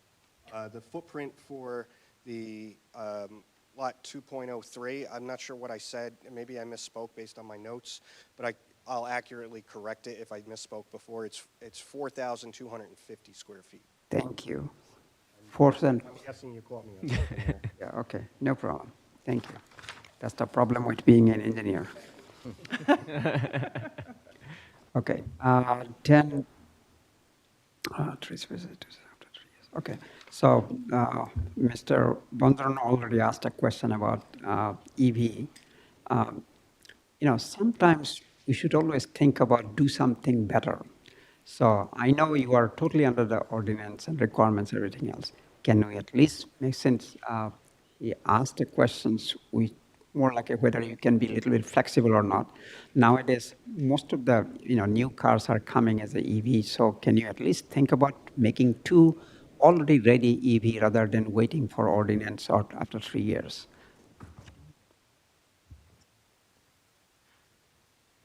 So what we can do is, typically these stations are dual port. So when you put one in, 2 of them by default end up being EV. So Right. that's easily Yeah, you can put the station in the center and then 2 cars can do it. I mean, how it's been designed on my plans. okay, that's much more appreciated, and thank you. Okay, on the sound barrier, obviously, sound barrier is basically from 202 to 206, you don't have a sound barrier, you have basically hedges, right? Tree hedges there. That's correct. We have a landscape buffer. Okay. It's basically sound barrier, you could may not be professional sound barrier, but can you at least think about doing the wooden barrier there, so for some protection of your 11-unit tenant? What type of a barrier are you referring to? Any wood barrier? Yeah, something like that. It's basically for a safety reason, not because of anything else, not as a sound barrier. Fence. Yeah, you can make a wooden. Not necessarily a sound barrier, but a fence. Yeah, sorry, you're right. I don't have any objection to that. I think the only question might come into play is whether or not a fence can be permitted in the front yard. Okay, so that professional, I will seek that as a from there. I'm going to check the township code to determine Okay. if that would be considered in the front yard. And I also just want to make sure that if no DOT approval would be required based on where it's located as well. Thank you. But I'll look into it. Okay, thank you very much. You also mentioned that the total tree was 112 and you took out 93. That's correct. Okay. Now, as you know, as an engineer, so nowadays most of the so-called commercials, parking space and all these things can be make pervasive parking space. Do you have any plan for that? For stormwater management, additional stormwater management, instead of basically having the non-pervious space, you can actually make a pervious space. No, I didn't design it with the intent for pervious pavement, because instead we designed a stormwater management base, 2 separate stormwater management basins that are bioretention basins. They're designed to runoff will be collected, discharged to them. Those basins themselves have plantings in the bottom of them. The basins have perforated underdrain, to which the runoff that's collected across the parking lots and the roof areas infiltrate through the bottom area of the basin. They get treated, and then they are discharged. Okay, so you already mentioned that you are, In lieu of a porous pavement, okay, we are providing a green infrastructure type of BMP based on the stormwater management rules. Yeah, you did mention you're planning for 100 years stormwater management. Okay, so basically those two areas will be sufficient to cover all the stormwater Yes. based on the requirement for the townships. Yes, that's correct. Okay. Is there any way you are seeing that some waters, basically from water during the heavy rain will go to lot 3 and 4? No, it's not designed for that to happen. Runoff is collected. The parking lot's curbed. It cuts off the any runoff that would originate at the southwesterly corner of the property where the encroachment for the parking spaces were at the Time to Eat Diner. If runoff landed in that corner and ran across the property, it would get collected in the catch basins along the curb of the property and then get discharged into our basins. Okay, you have a catch basin on the, by the basically perimeter of the lot 3 also? I have catch basins along that curb side, yes. Oh, really? Okay, I did not notice when you said it, okay. They are noted Okay, in a drawing. on the drawing, on the site plan drawings, yes. Okay, no problem. Thank you very much for clarification on that one. So, okay, then comes to LED lighting. Yeah. You have 13 lights, 15 feet height, and there's minimized the backlight because LED comes with the nowadays backlight compensations. And it turns out at 11 p.m. night. Yes, that's correct. Okay. Do you have any problem? I know you'll have a security lights there, which will be probably either coming up with any of the perturbance or disturbance. But is those lights for suppose some Saturday, Friday, children's playing even at night or something? I mean, or emergency things comes on fire or anything else, with, thieves comes in or something. Is there any way there is a trigger point that the light can be turned on during the emergency? I'm not aware of any. I'm sure that if that's something that the board is interested in, I'm sure we could look into that to see what kind of other available controls. Well, there's a two aspect of it. In this particular, I don't know about other apartment complex, but this is the veterans are living there, so it is important to protect them as well as obviously there are small children will be all over the 11 apartments. So it may be worthwhile to consider at least to turn on during the emergency cases, so that at least people can have somewhere to run or do something. Technology that's available for. Oh yeah, that is why I'm saying it to you. I know it is available. Possibility, I'm sure. I don't typically spec it, but I'm sure that we can look into it. Okay. Finally, I'm ended, Chairman. Please, I'm done. you're finished. Thank you very much. Thank you. Thank you. Suzanne, can we bring up Exhibit A3 or A2, I think it is, the one that shows the catch basins and some of the foliage? I think that's Exhibit A1, is it? Yeah, I think That's so. 2. That's A2. A2. Yeah, perfect, thank you. Mr. Corr, I know a few of us have questions regarding stormwater management. You want to kick that off? Yeah, you want me to start with Please, stormwater? sure. So can you describe, you didn't talk much about the runoff. You said that it would go into the basins on both edges. How does the grade or the property encourage the water to run to those two specific areas? Just let me know which. What would probably be beneficial is in the plan set,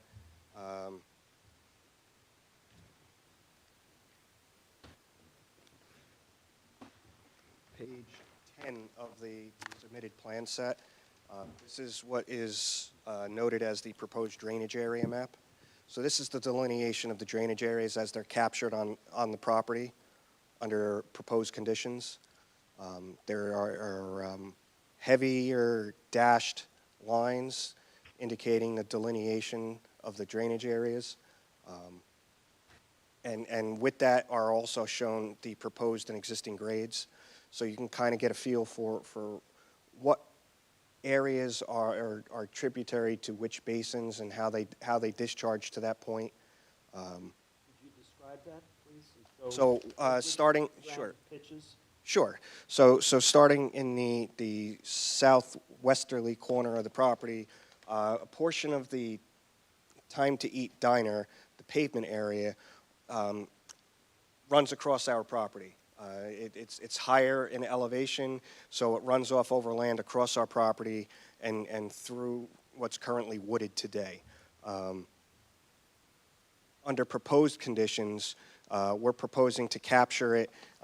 Runoff is going to run down onto our parking lot from the Time to Eat Diner onto our parking lot, collected by the 3 storm catch basins.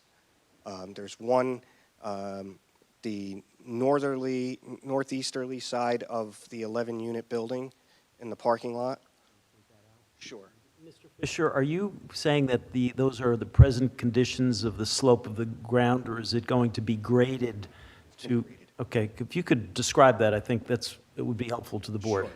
Okay, so the parking lot itself will be graded. It's at a 1% to 2% slope across the parking lot. And overland, the runoff will run across that graded parking lot and get captured by these catch basins. You want to identify them? Or just Sure. point them to me? So those 2 catch basins are in the common driveway area, and then there's a catch basin to the left of that in the parking lot area, which the parking lot grades and drains towards that catch basin. It'll capture it and then run into the storm basins. Those catch basins are all interconnected by piping, and they discharge via a flared-end section into the storm basin. Can you talk to me about the bottom left area where the water runoff goes to the bottom of the property, not the last dotted line? How does that water get captured in the basin, or the bioretention ponds and the catch basins in the other areas? Bottom left? Yeah, so where that corner, that sharp corner is, underneath the 11-unit property? Oh, adjacent to Lot 3? Bottom, oh, yeah, so that's overland flow that is not captured. But that was runoff that went that went across Lot 3 to begin with. We're reducing the flow that's running across Lot 3 by cutting it off with our development. The curbing in the parking lot and the way it's graded are designed to cut off the runoff that was running under current conditions across Lot 3. But under current conditions across your current lot, there's trees and grass and, Correct, but it's right there now. runoff that would run across that area nonetheless. right, but covering more of that grass and trees and stuff would cause more of that water to pool in that corner that was not a corner before. Is the heavy dashed line in that area, that's not the property line, that's following the curb line, correct? The heavy dash line is the drainage area. Correct, and that follows the curb line. That's correct, yes. So then, the property line is that solid, lighter, dark line Where? parallel there. Oh, okay, okay. So it's gonna, So I think there's confusion. So everything to the west of that heavy dashed line, the drainage area, gets captured. can you add a catch basin there? Well, before I answer that, what I would like to say is the heavier generator of the stormwater runoff is typically the pavement areas. You're alluding to that when you're talking about the disturbance and what's currently wooded now, and it's not going to be wooded based on its design. We're collecting all of the paved areas, the heavy runoff areas that would be generating flow across that property. It's getting cut off and collected and discharged into our basin. I'm not worried about what's gonna run across your property now. I'm worried about what can cross over the property now and won't, because there's a stop right at that edge. Is there something that you can do to catch that water that's gonna come down that line, especially for lot 3 and 4? Am I saying that right? Yes. Right.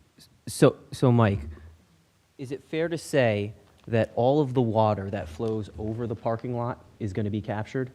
Yes. So any runoff in the built condition that flows from our site to the adjacent site would be sheet flow that is coming from pervious landscaped areas, correct? Yes. Similar to the existing condition? Yes. Okay. Because again, we're going to landscape that area. What about the water that's not going to run over the lot, your paved lot that now can, right, that's going to pool in that corner? We're not sending any additional runoff in that direction, though. We're actually cutting it off. But is it going to pool or is it going to be channeled into some facility? I think that's the question. Can the property between the homes fronting on Cornell Boulevard, the rear property line that is somewhat skewed in relation to the curb line? So there's like a long, it's not even triangular, from the rear property line to the curb. That area you're saying is not being, that water is not flowing into the parking area, correct? You're assuming that that's going to flow onto the adjoining residential property, correct? Correct. Okay.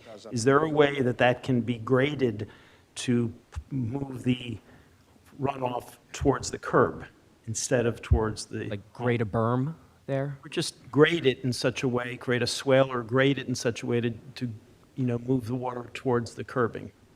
I think that's what Ashley's getting to, right? I can take a look at that. I can take a look at that. Yeah, because if you look at the water runoff, like the dotted line, whatever we called it before, the thicker dotted lines, that water doesn't run like that now. And we're not seeing how it runs now because the property's not graded the same, right? Because you're going to change the grading. So I can't see what it is currently to what it's going to, and I'm concerned about lot 4 and 3 with the water runoff. So I'd love to see a solution. I'm not an expert there, but I'd love to see a solution for that. What is the plan to maintain the bioretention basins and the catch basins? Typically, an operation and maintenance manual report is prepared, and that's something that we typically agree to as a condition of approval to be prepared. And with that, it'll include the maintenance of the structures themselves, checking any of the drainage structures for cracks, checking the basins after storm events to make sure that they drain properly. It's a pretty standard document in terms of the requirements that are provided. And how do we know it'll be maintained? Because it gets submitted to the board professionals as a condition of approval. So we generally do those at the end because there might be modifications to design as part of this process. So we want to do the maintenance for that final design rather than any preliminary. Should I wait to ask the other questions until Sure. stormwater's done? Sure. Thank you. Mr. Fisher, if I can, you have one? I have drainage. You have drainage, please. So just picking up on Ms. Cora's questioning about the basins, I guess one question for Mr. Burr. Mr. Burr, would the new requirements that the township has imposed on it from the state or the federal government include these as basins that we have to ensure are maintained and inspected regularly? Yes, absolutely. We're going to have to annually certify to the state that these basins are being maintained. The township is not responsible for maintaining them, but we have to confirm and certify to the state that they are. So the applicant's engineer is correct. There will need to be an operations and maintenance manual provided. That'll be recorded on the deed of the property as a condition of any approval. But what I would ask in addition to that, if the board is inclined to approve the application, is to make sure that an annual certification by the end of the year is being provided by the applicant to the township confirming that they did in fact maintain the basins. That's going to then allow us to keep record and have the backup when we certify it to the state. But there's also an ordinance that the township has that requires that of Correct. private property owners that have detention. Condition is just another level Yeah, of yeah, enforcement. But yeah, the ordinance is absolutely in place.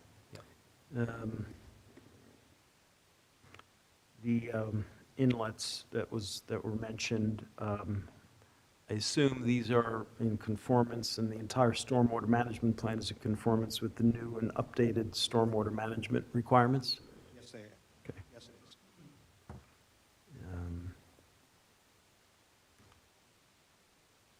That's all I have for drainage. Thank you. Mr. Chairman, may I? Just a quick second. Mr. Fisher, if I could just take a few steps back. We know that water runoff and water issues in Bridgewater are very near and dear to our hearts here on the dais for most of our land use boards here in town. And if I could, just could you describe the present day condition of that lot, the proposed lot? Okay, so What it looks like today, what's there? I don't think we've gone through that thoroughly enough. So. under existing conditions, the lot is wooded.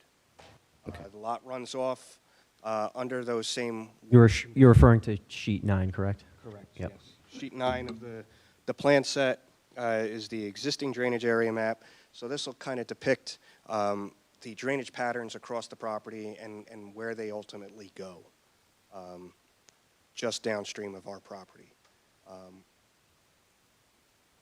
As I noted previously, a portion of the Time to Eat diner runs off overland onto our property.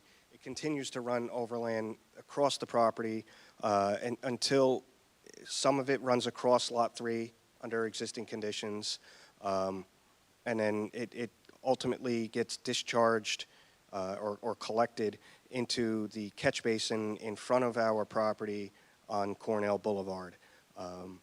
There's a drainage divide line across the northerly kind of quarter of the property, if you will, where runoff doesn't find its way into that catch basin, but in turn runs off onto the pavement area and then kind of runs down Arlene Drive.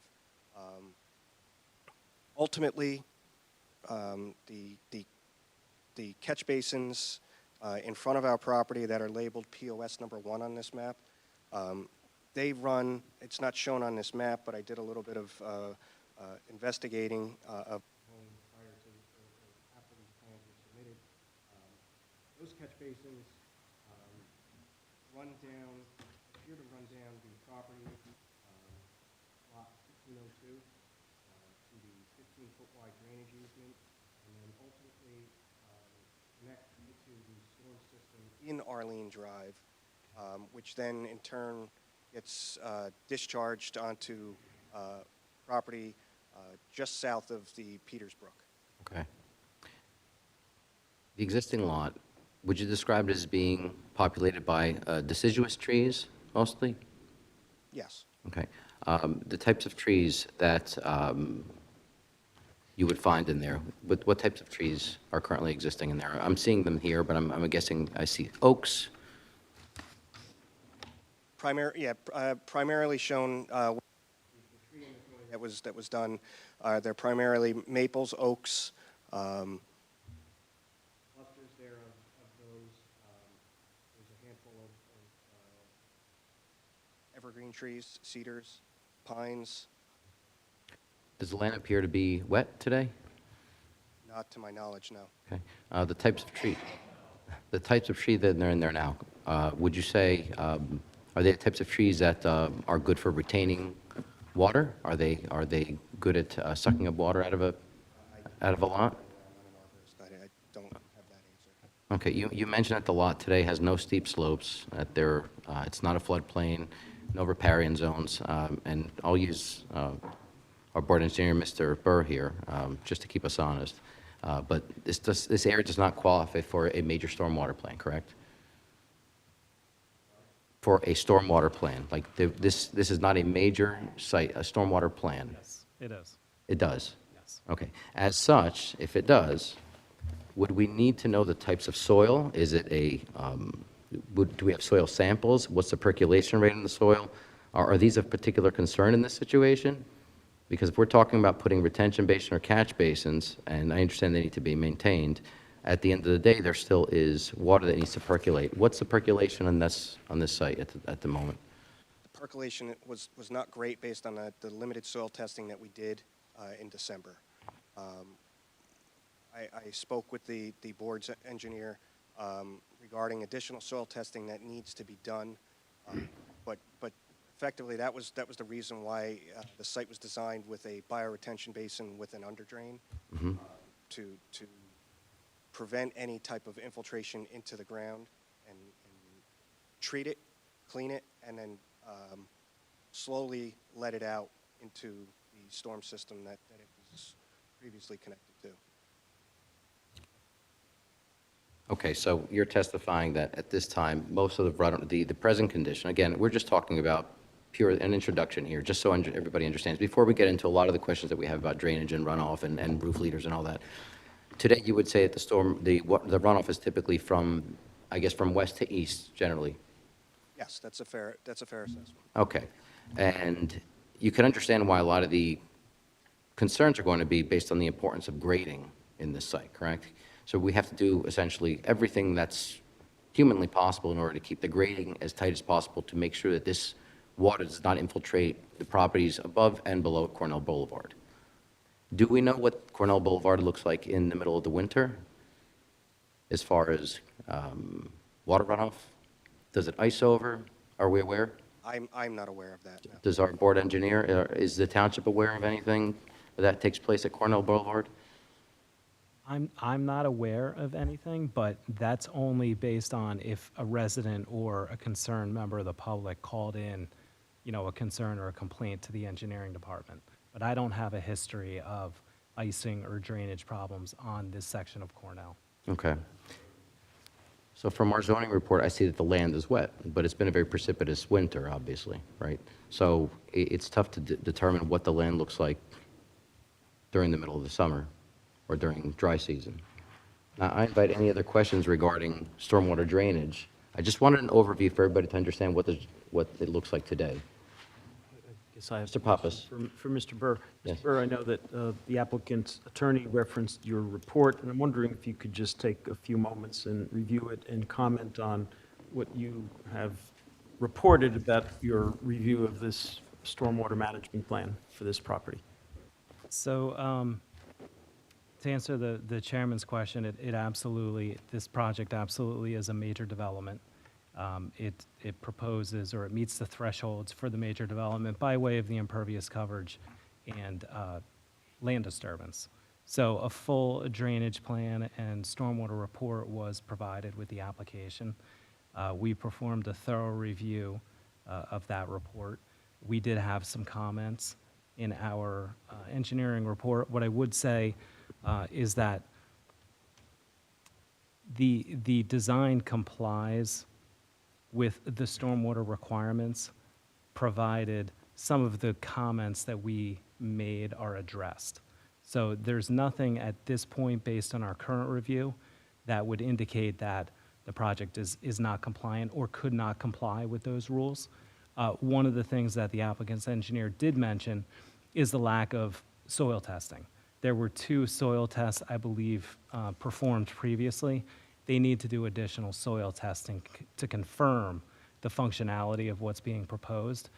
If they can perform those tests, get passing perk, address some of the other technical comments, then the application would comply with our ordinance, yes.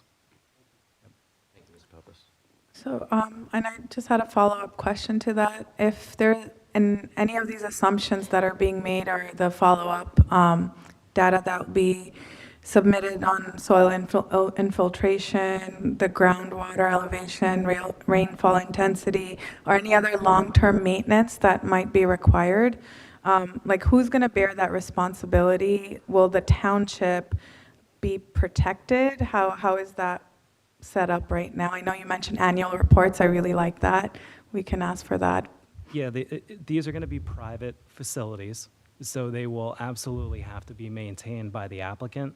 But the only check and balance that we have is by either sending personnel out in the field to inspect them, or conversely requiring, as a possible condition of approval, and as our ordinance dictates, that certification being provided by the applicant that they are in fact maintaining the facilities. If we get that certification, of course, complaints work wonders. If we're being told that there's a problem, certainly we investigate that. But there's so many of these facilities privately owned around the township that we couldn't possibly proactively, inspect all of them on an annual basis. But it's kind of a collaborative effort. We track them, but we need the applicant's help or the owner's help in certifying that it's being done. It is a requirement, and it's an The enforcement. ordinance that the township approved requires certification, and if they do not affirmatively report, there is a fine and a penalty that the township can impose upon the property owner. There is. So it's just not expecting them to comply, there's a penalty that we've created. One thing that I just want to circle back to real quick. Yes, please. You had asked about the soil conditions. Yes. And the limited soil testing that we did do was done in December. It was done in the wet season, and did not experience any groundwater conditions in the test pits that were dug on the property. So I think the board's engineer can confirm this as well, but the stormwater management rules, the BMP, I believe it's chapter 12 for soil testing, indicates that the testing has to be done within the wet season, or you have to go through a series of further evaluations to determine what the possible groundwater condition might be if it's outside of that period of time.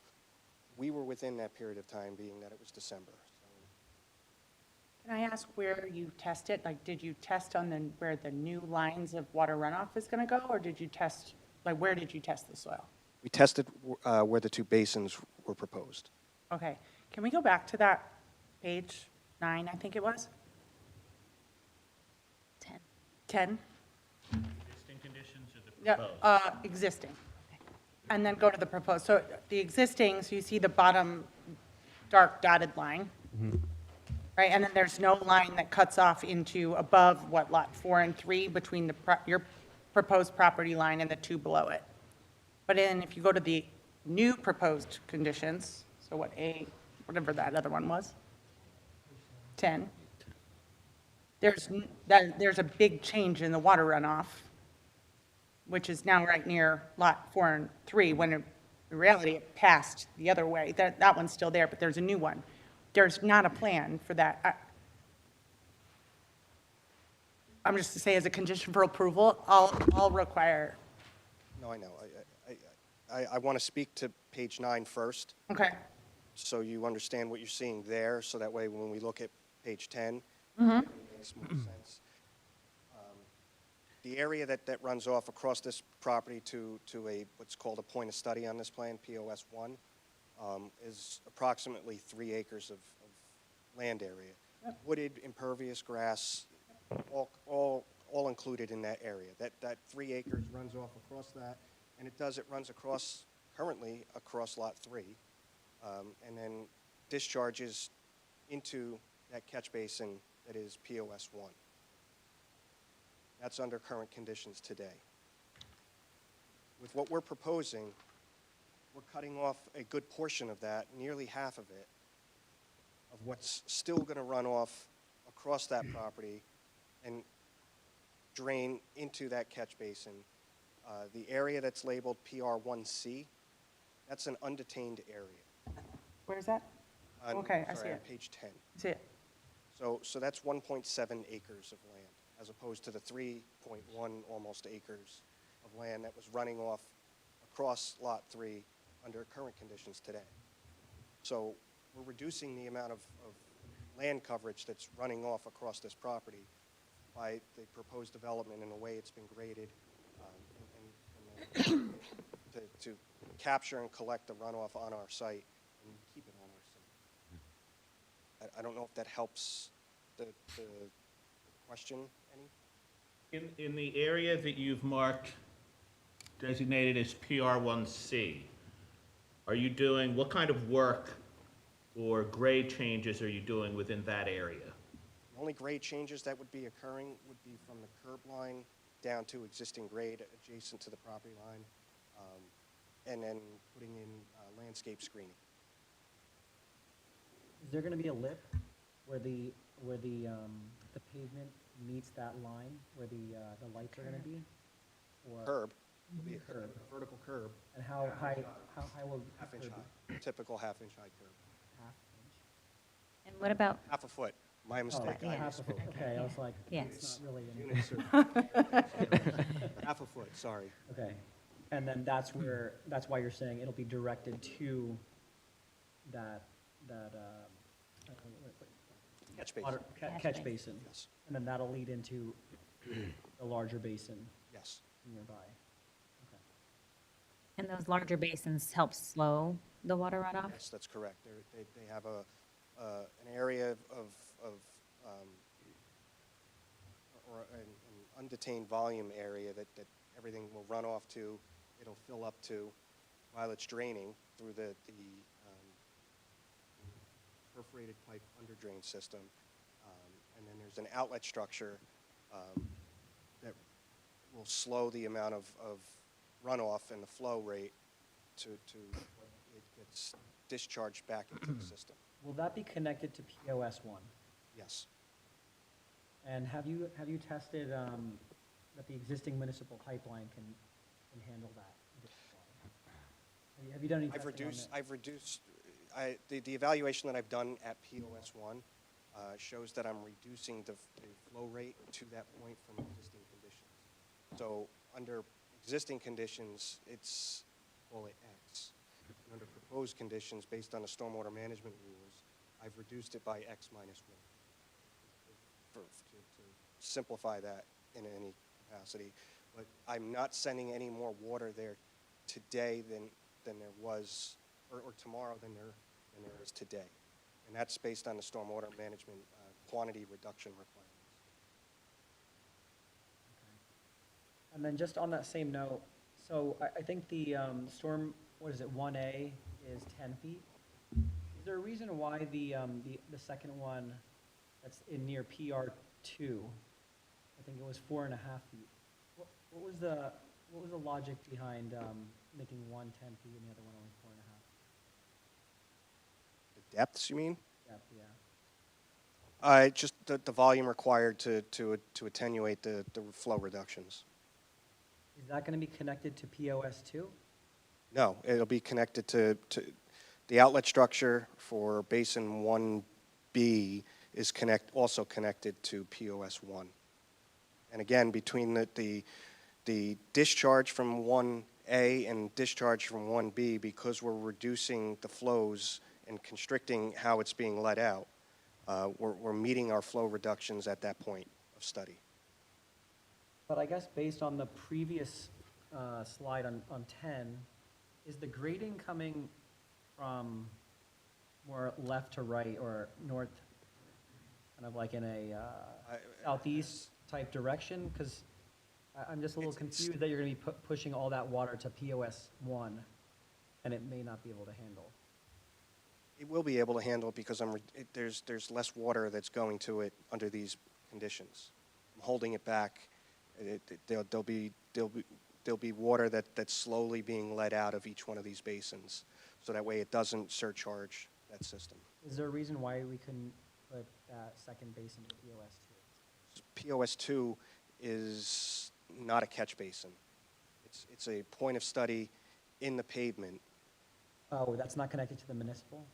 It continues to run off overland down Arlene Drive. I thought those were both connected to the municipal, okay? Eventually, it gets into the same system. Right. But I chose to connect into this catch basin, which is POS 1. And I'm just curious if you had the opportunity to talk to any of the surrounding neighbors? I have not. regarding Any issues with POS 1? No, I have not.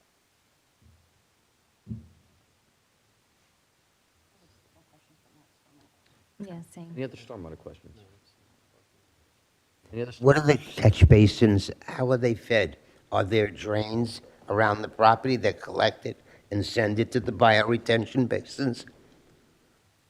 So there are catch basins in the parking lot They have an open curb face grate and a horizontal bicycle-safe grate where water will either run off through the grate horizontally or through the curb face. And- Catch basin box, and the piping that's connected to it discharges into the storm basins. And the storm basins can slowly distribute the water where and how?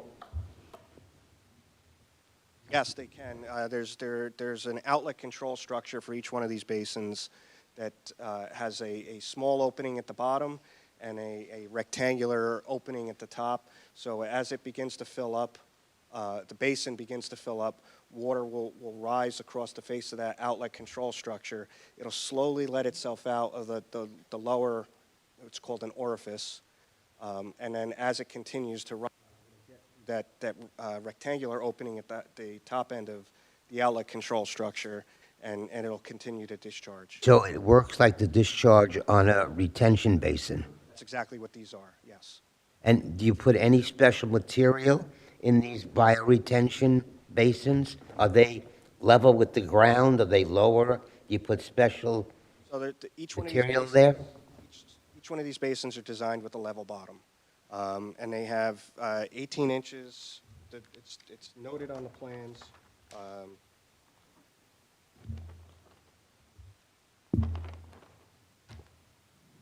They have 18 inches of a sandy loam material at the bottom, and that's conducive of allowing it to drain quickly and properly and through it.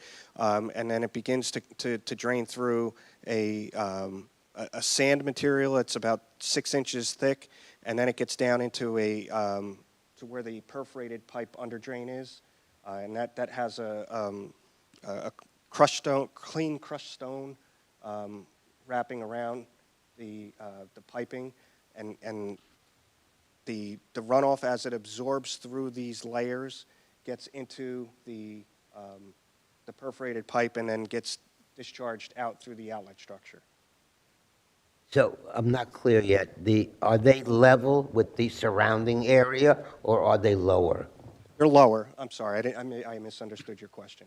They're lower.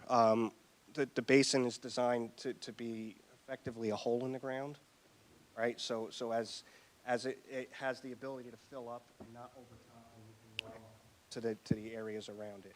So it'll contain. So these are 100-year storm type basins? Yeah, designed in accordance with the latest regulations. Thank you. Mr. Magora. Okay. I notice on sheet 6, by my count, you have about 63 oak trees you're taking down. Many of them are over 100 years old, and some of them may be up to 170 years old. Many are located along the perimeter of the property. What is the rationale for taking out those trees along the perimeter, these old trees? They conflicted with the limited disturbance, and as it was anticipated that they would either be damaged or harmed through the construction process.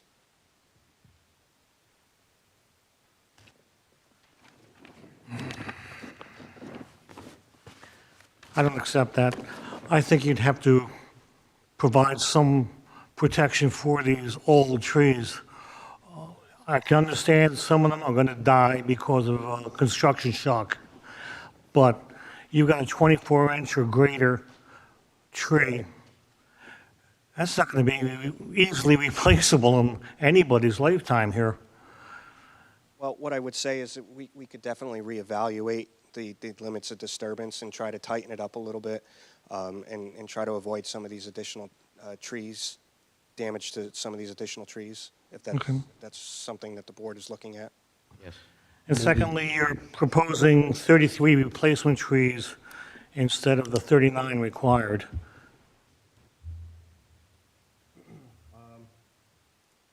Again, it was based on the available space that we had to us to provide those replacement trees.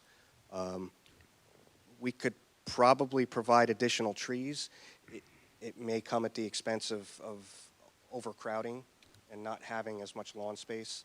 I know that that was a topic that was brought up at the last meeting, not having the lawn space for some of these residents. Okay. As far as project execution, what's your plans to go in there, strip it down to bare earth? The land disturbance will be in accordance with the soil erosion standards, which is generally installing the silt fence, providing the temporary stabilized construction entrance, and then yes, stripping topsoil. I guess it would be cutting down the trees and then stripping the topsoil, and then beginning. Granted, there's a lot of trash trees and shrubs there. There are a lot of trash trees and shrubs. I can see where taking them out would be required. But I'm just envisioning how many acres here of brown soil for a year, 10 months.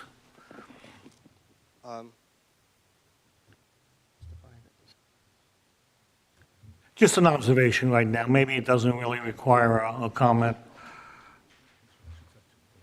And secondly, from a project execution plan, you're going to have 2 buildings, and you're seeking to divide that property into 2 lots.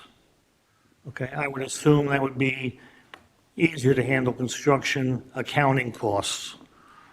This building, we can definitely say it costs this much, and that building costs that much.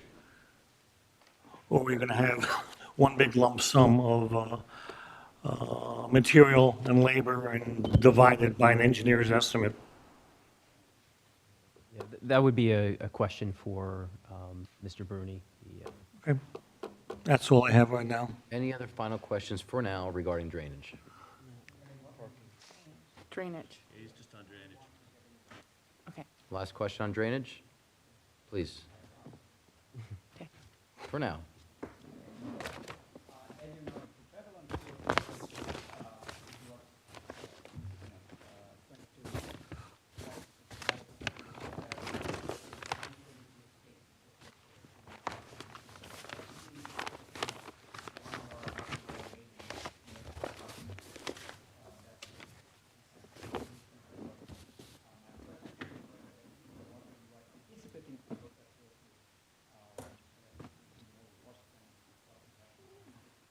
Where exactly is the puddling that you're referring to? On the site or in the pavement on 206?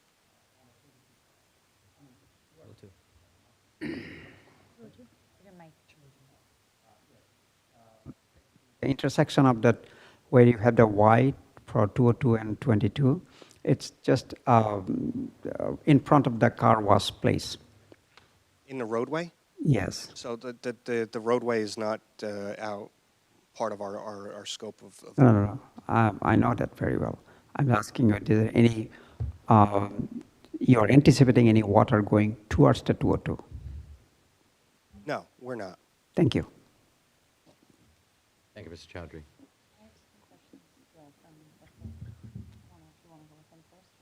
We'll go with Mr. Pappas here. I know he had a quick couple pressing ones. We'll change topics. I have questions about parking. The property, the portion of the property that has the pavement from the diner infringing on this, the photograph, aerial photograph has parking, cars parked along the line. I've personally seen cars parked in tandem at that location where there are cars parked one in front of another, extending beyond that line as is depicted on that photograph. So I think, again, if this is approved, there should be a condition that there would be no parking permitted in that area of the lot, because it occurs. I've seen it myself. That's just a comment. Well, Do you have any objection to that? I have no objection. If the neighboring property is trespassing, we can send a cease and desist letter. Parking for disabled, it was referenced that there's, I think, one space for each building. Yes. That's the minimum amount. Um, The number of parking spaces, I think I heard 22 spaces. Is that for the larger of the two buildings? That's correct. And how many for the smaller building? 9. 9, okay. And what's the number of parking spaces required under this ordinance for this property and the size of the structures? Overall, or? So again, this is based on the RSIS. RSIS is how we design the parking. The 22 spaces that we provide for the larger of the two, Lot 203, that's what's required based on the RSIS, and that's what we've provided. For the 4-unit Veterans Building, 8 spaces are what's required, and we're providing 9. So you're providing a total of 31 and 30 are required? Yes. Okay. I personally think only 2 parking for people with disabilities is wholly inadequate. If the structure is for disabled veterans, it's very likely that perhaps each inhabitant may have that designation to park in a parking space designated for handicapped, and I personally think that's inadequate. So it's a comment, and I would look for there to be some change to that. And It's just a comment and asking you to consider that in your plan and make a revision. Mike, and we have space along the veterans unit to provide an additional handicap space, correct? I can easily provide, at a minimum, 1 more to provide 2. Is it anticipated that parking spaces are going to be designated for each tenant, each unit? I believe the operator testified that they do have designated parking. So, yeah, look at that. I'd like to hear back, maybe. Yeah. We're probably not going to finish this case tonight. I'd like you to report back to us as to what that would look like and how I see some nodding heads over here about the additional handicap designated parking would be dealt with as pertains to the assigning of spaces too. We could certainly look into adding that additional space and perhaps provide a provision in any potential resolution of approval that would allow us to add additional handicap spaces if occupants required it without coming back for further site plan. Okay. I think at the moment that's all parking questions I had. I do have other roadway-related questions. Do you want me I to have jump into parking. that now? Or I have parking questions. Parking maybe first. I just wanted to know, with all of the recent snow that we've had, have you guys looked into exactly where the snow will be parked when you're plowing in the parking lot? Ideally, the areas around the trash enclosure, to the sides of the trash enclosures, is where we are considering to be the primary designated locations. So it won't take up any other spots? No. Parking lot. Regarding the trash enclosure, on the veterans space, that's right near the handicap spot. When I look at the plans seem a little bit different for the waste management truck versus what it shows, because the trash enclosure on this one that's showing on the screen looks very close to that parking spot, whereas the other one looks a little bit further over. Is there any overlap in that garbage truck pickup? Should we look by the veterans home? Yeah, not sure I understand what you're referring to. I mean, How is the garbage pickup truck going to pick that up? If cars are parked. Yeah, if cars are parked. well, again, there's 2 different, as I noted, there's 2 different exhibits here. There's a front-facing where the trash, the refuse truck would pick it up from the front and lift it and drop it. Or in the second exhibit, the vehicle would navigate to the back of the development first, pick up the trash there first, because they would have to back into that location. And then they would pull away to the front area where they would back up to it in the same manner, pick it up, and then dump it in. So I think the question is, if there are cars parked in those spaces adjacent, they would essentially be blocked during the trash removal process. Or what if a car is already there? If a car is there, Mike, would vehicles being parked obscure No, access? not at No. all. This is exclusive of the parking spaces. And with the doors that cover the trash enclosure, right, that are supposed to be opened and closed, right, before pickup, will those doors impede on the parking spots? Or is it set back further?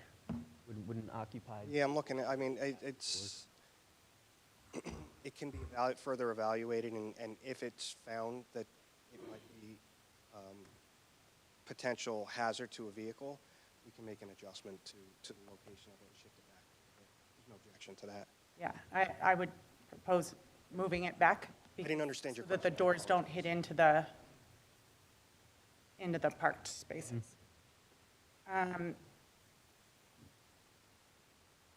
Site circulation for a fire truck. Yes. Right, I am really concerned on the access point coming into from Cornell Boulevard going into the site. On the site circulation plan that you have with the fire truck, it seems to go over into a structure, wall, something on Cornell Boulevard. If you look at, what's this, A1? A3. So I'll better explain what's shown on there. Those dashed lines that you see, that's an overswing of the body of the truck. It's not the actual wheel footprint. So you're seeing solid lines and dashed lines. The dashed lines are the overswing of the body. That's above the curb line, so to speak, so Cornell Boulevard is curved.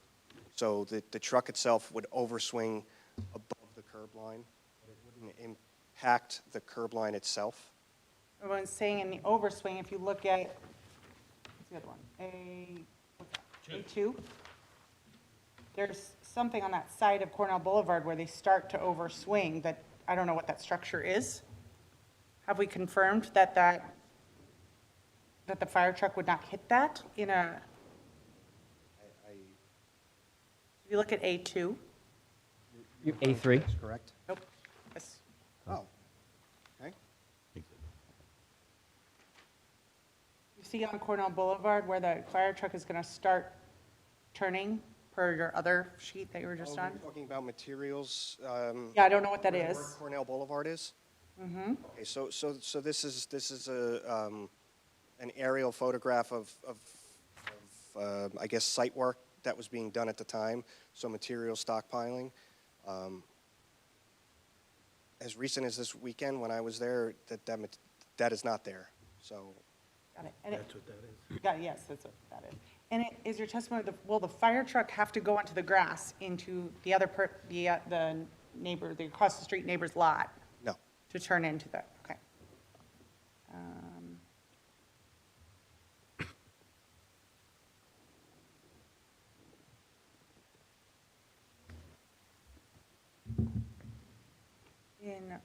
I have other questions, but not related to parking, so. Just related to follow up to that, the right-of-way is how wide?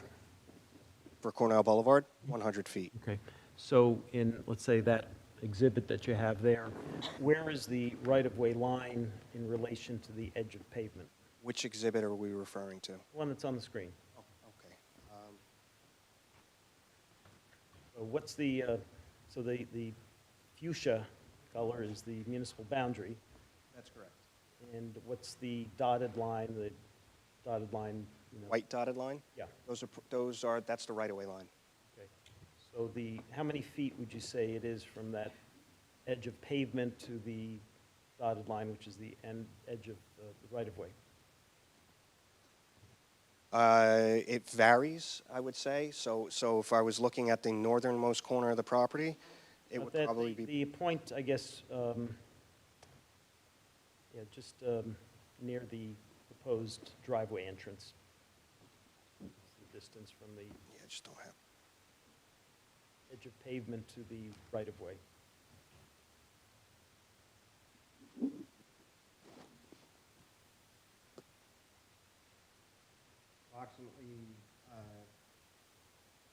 Approximately feet, Okay. I would say, without a scale. So would there be a need to widen or change the configuration of that entrance to prevent any, traversing of vehicles over the lawn area? I don't have any reason to believe that there will be vehicles that will be traversing over the lawn area. Okay. Thank you. I had a couple questions down here. I'm good. Mr. Wang? Yeah, if I may. Yeah, regarding the parking numbers, I just wondering the southwest triangle part, what that going to be? There's not landscape, there's a big triangle area. That's going to remain undisturbed. We're not proposing anything there. But I have a concern about this many families, if they have a party, if they have, guests, those cars going to be parked on the Cornell Boulevard. So there should be more parking space created. Also, that's one of my concern. I understand your concern. Parking is only going to be proposed within the areas delineated. Anything above that, I believe the property owner testified last time. Yeah, there would be no access to park there from the site in that undeveloped portion. So that wouldn't be feasible for visitors. Access to where?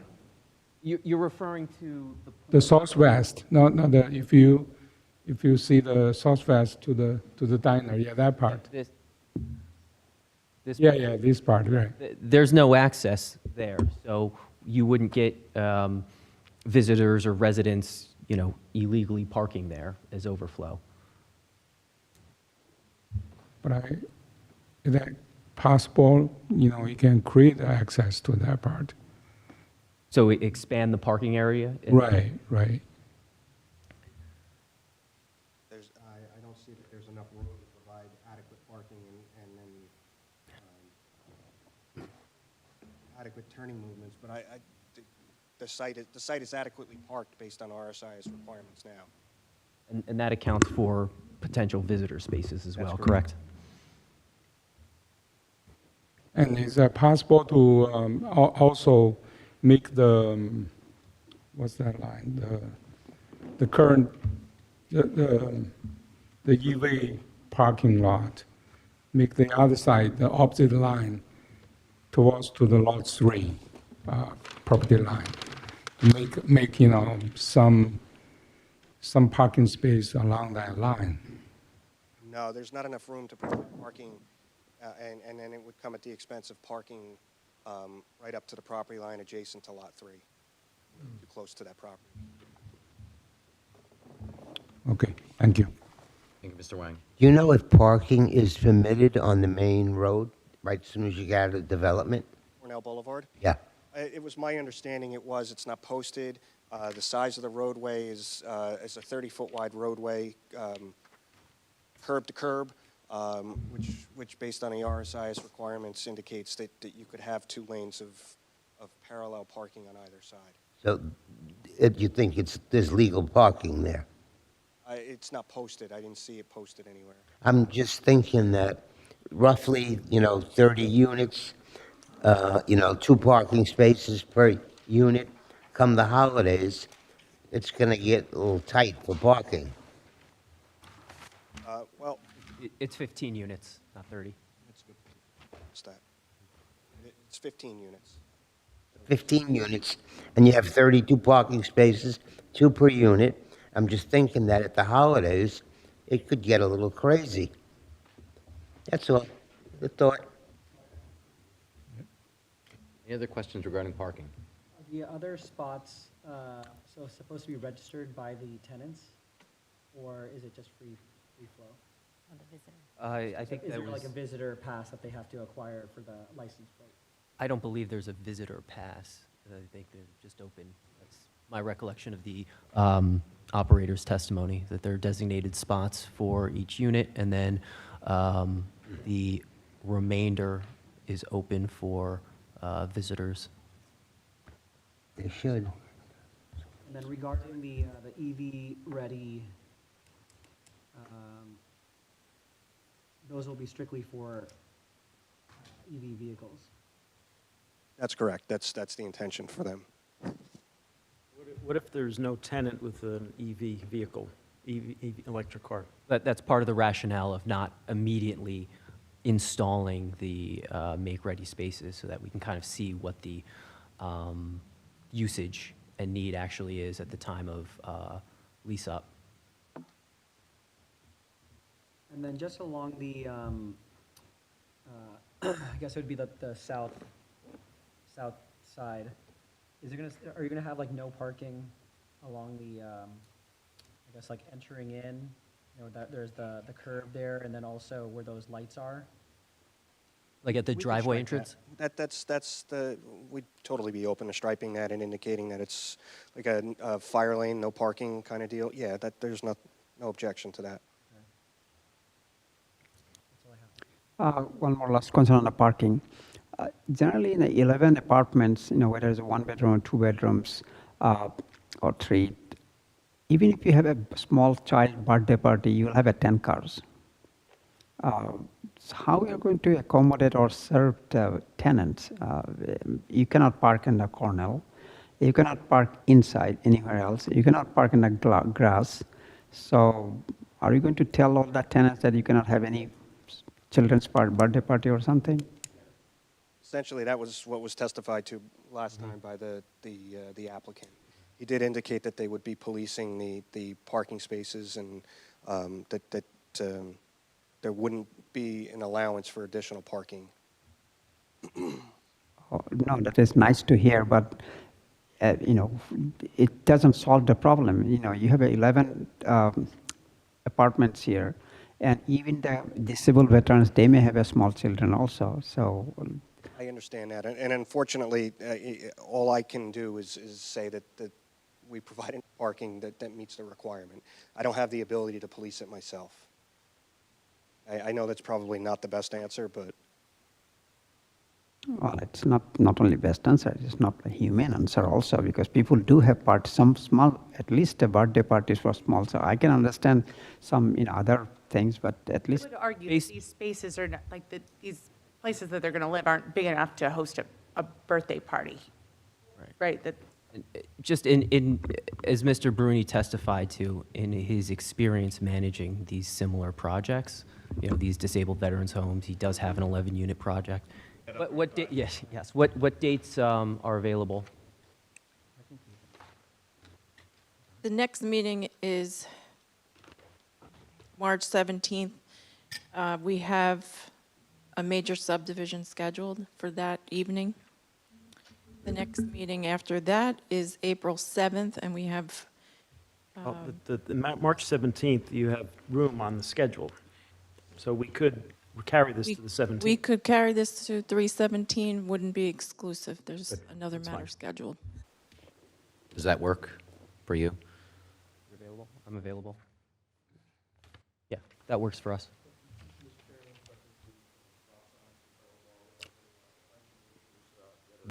Behind me, listening to the testimony this evening, I already have two matters scheduled for March 17th. The April date that was just announced, April 7th, I am available on that date.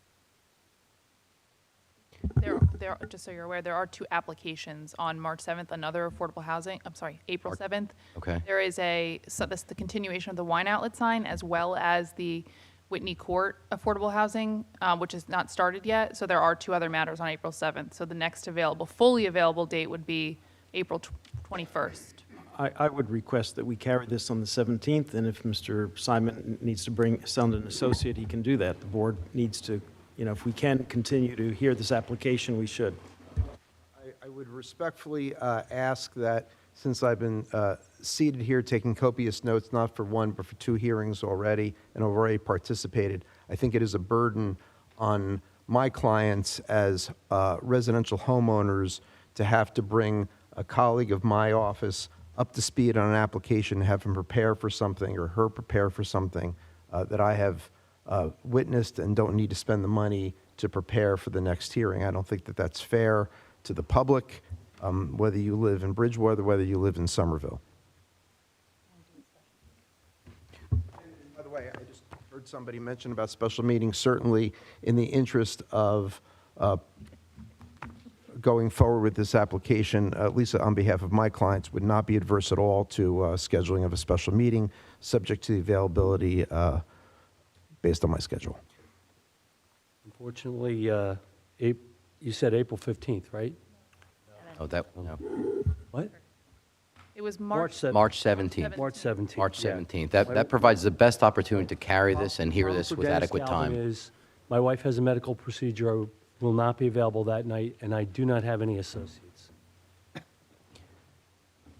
Ms. Probst, between March 17th and the date after that, are there any openings for a special meeting? Because at this time, I'd really like to provide for adequate time in order to hear this. March 31st. March 31st. I'm That's it. available. Are you available March 31st? Oh, good, we got it. Can we do a quick quorum check for the board and the board professionals, please? I will not be available. Let's start from back here. The question is a quorum availability for March 31st. 31st. I'm Start okay. back here. Can I just call the names out? Just Yes. go quick. Please. Chairman Vestio? Yes. Mr. Bongiorno? Yes. Councilwoman Isla? No, I'll be out of state. Mr. Pappas? Yes. Mr. Magora? Yes. Mr. Wang? Yes. Ms. Sikora? No, I'll be out of state. Mr. Banga? Maybe. Ms. Chartowich? No. Mr. Chowdhury? Yes. We have 1, 2, 3, 4, 5, 6 yeses. And Mr. Atkins is out. Quorum, we just need to have people listen to the tape.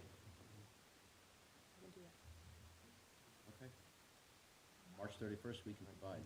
If you're away, I think we can stream it on YouTube or something while you're. A spring break with my kids. I'll watch it. The fun one. Okay, let it be known that it be carried to March 31st without further notice, correct, Mr. Fick? Yes, March 31st, no further notice will be given. This is the only notice that will be provided. Thank you.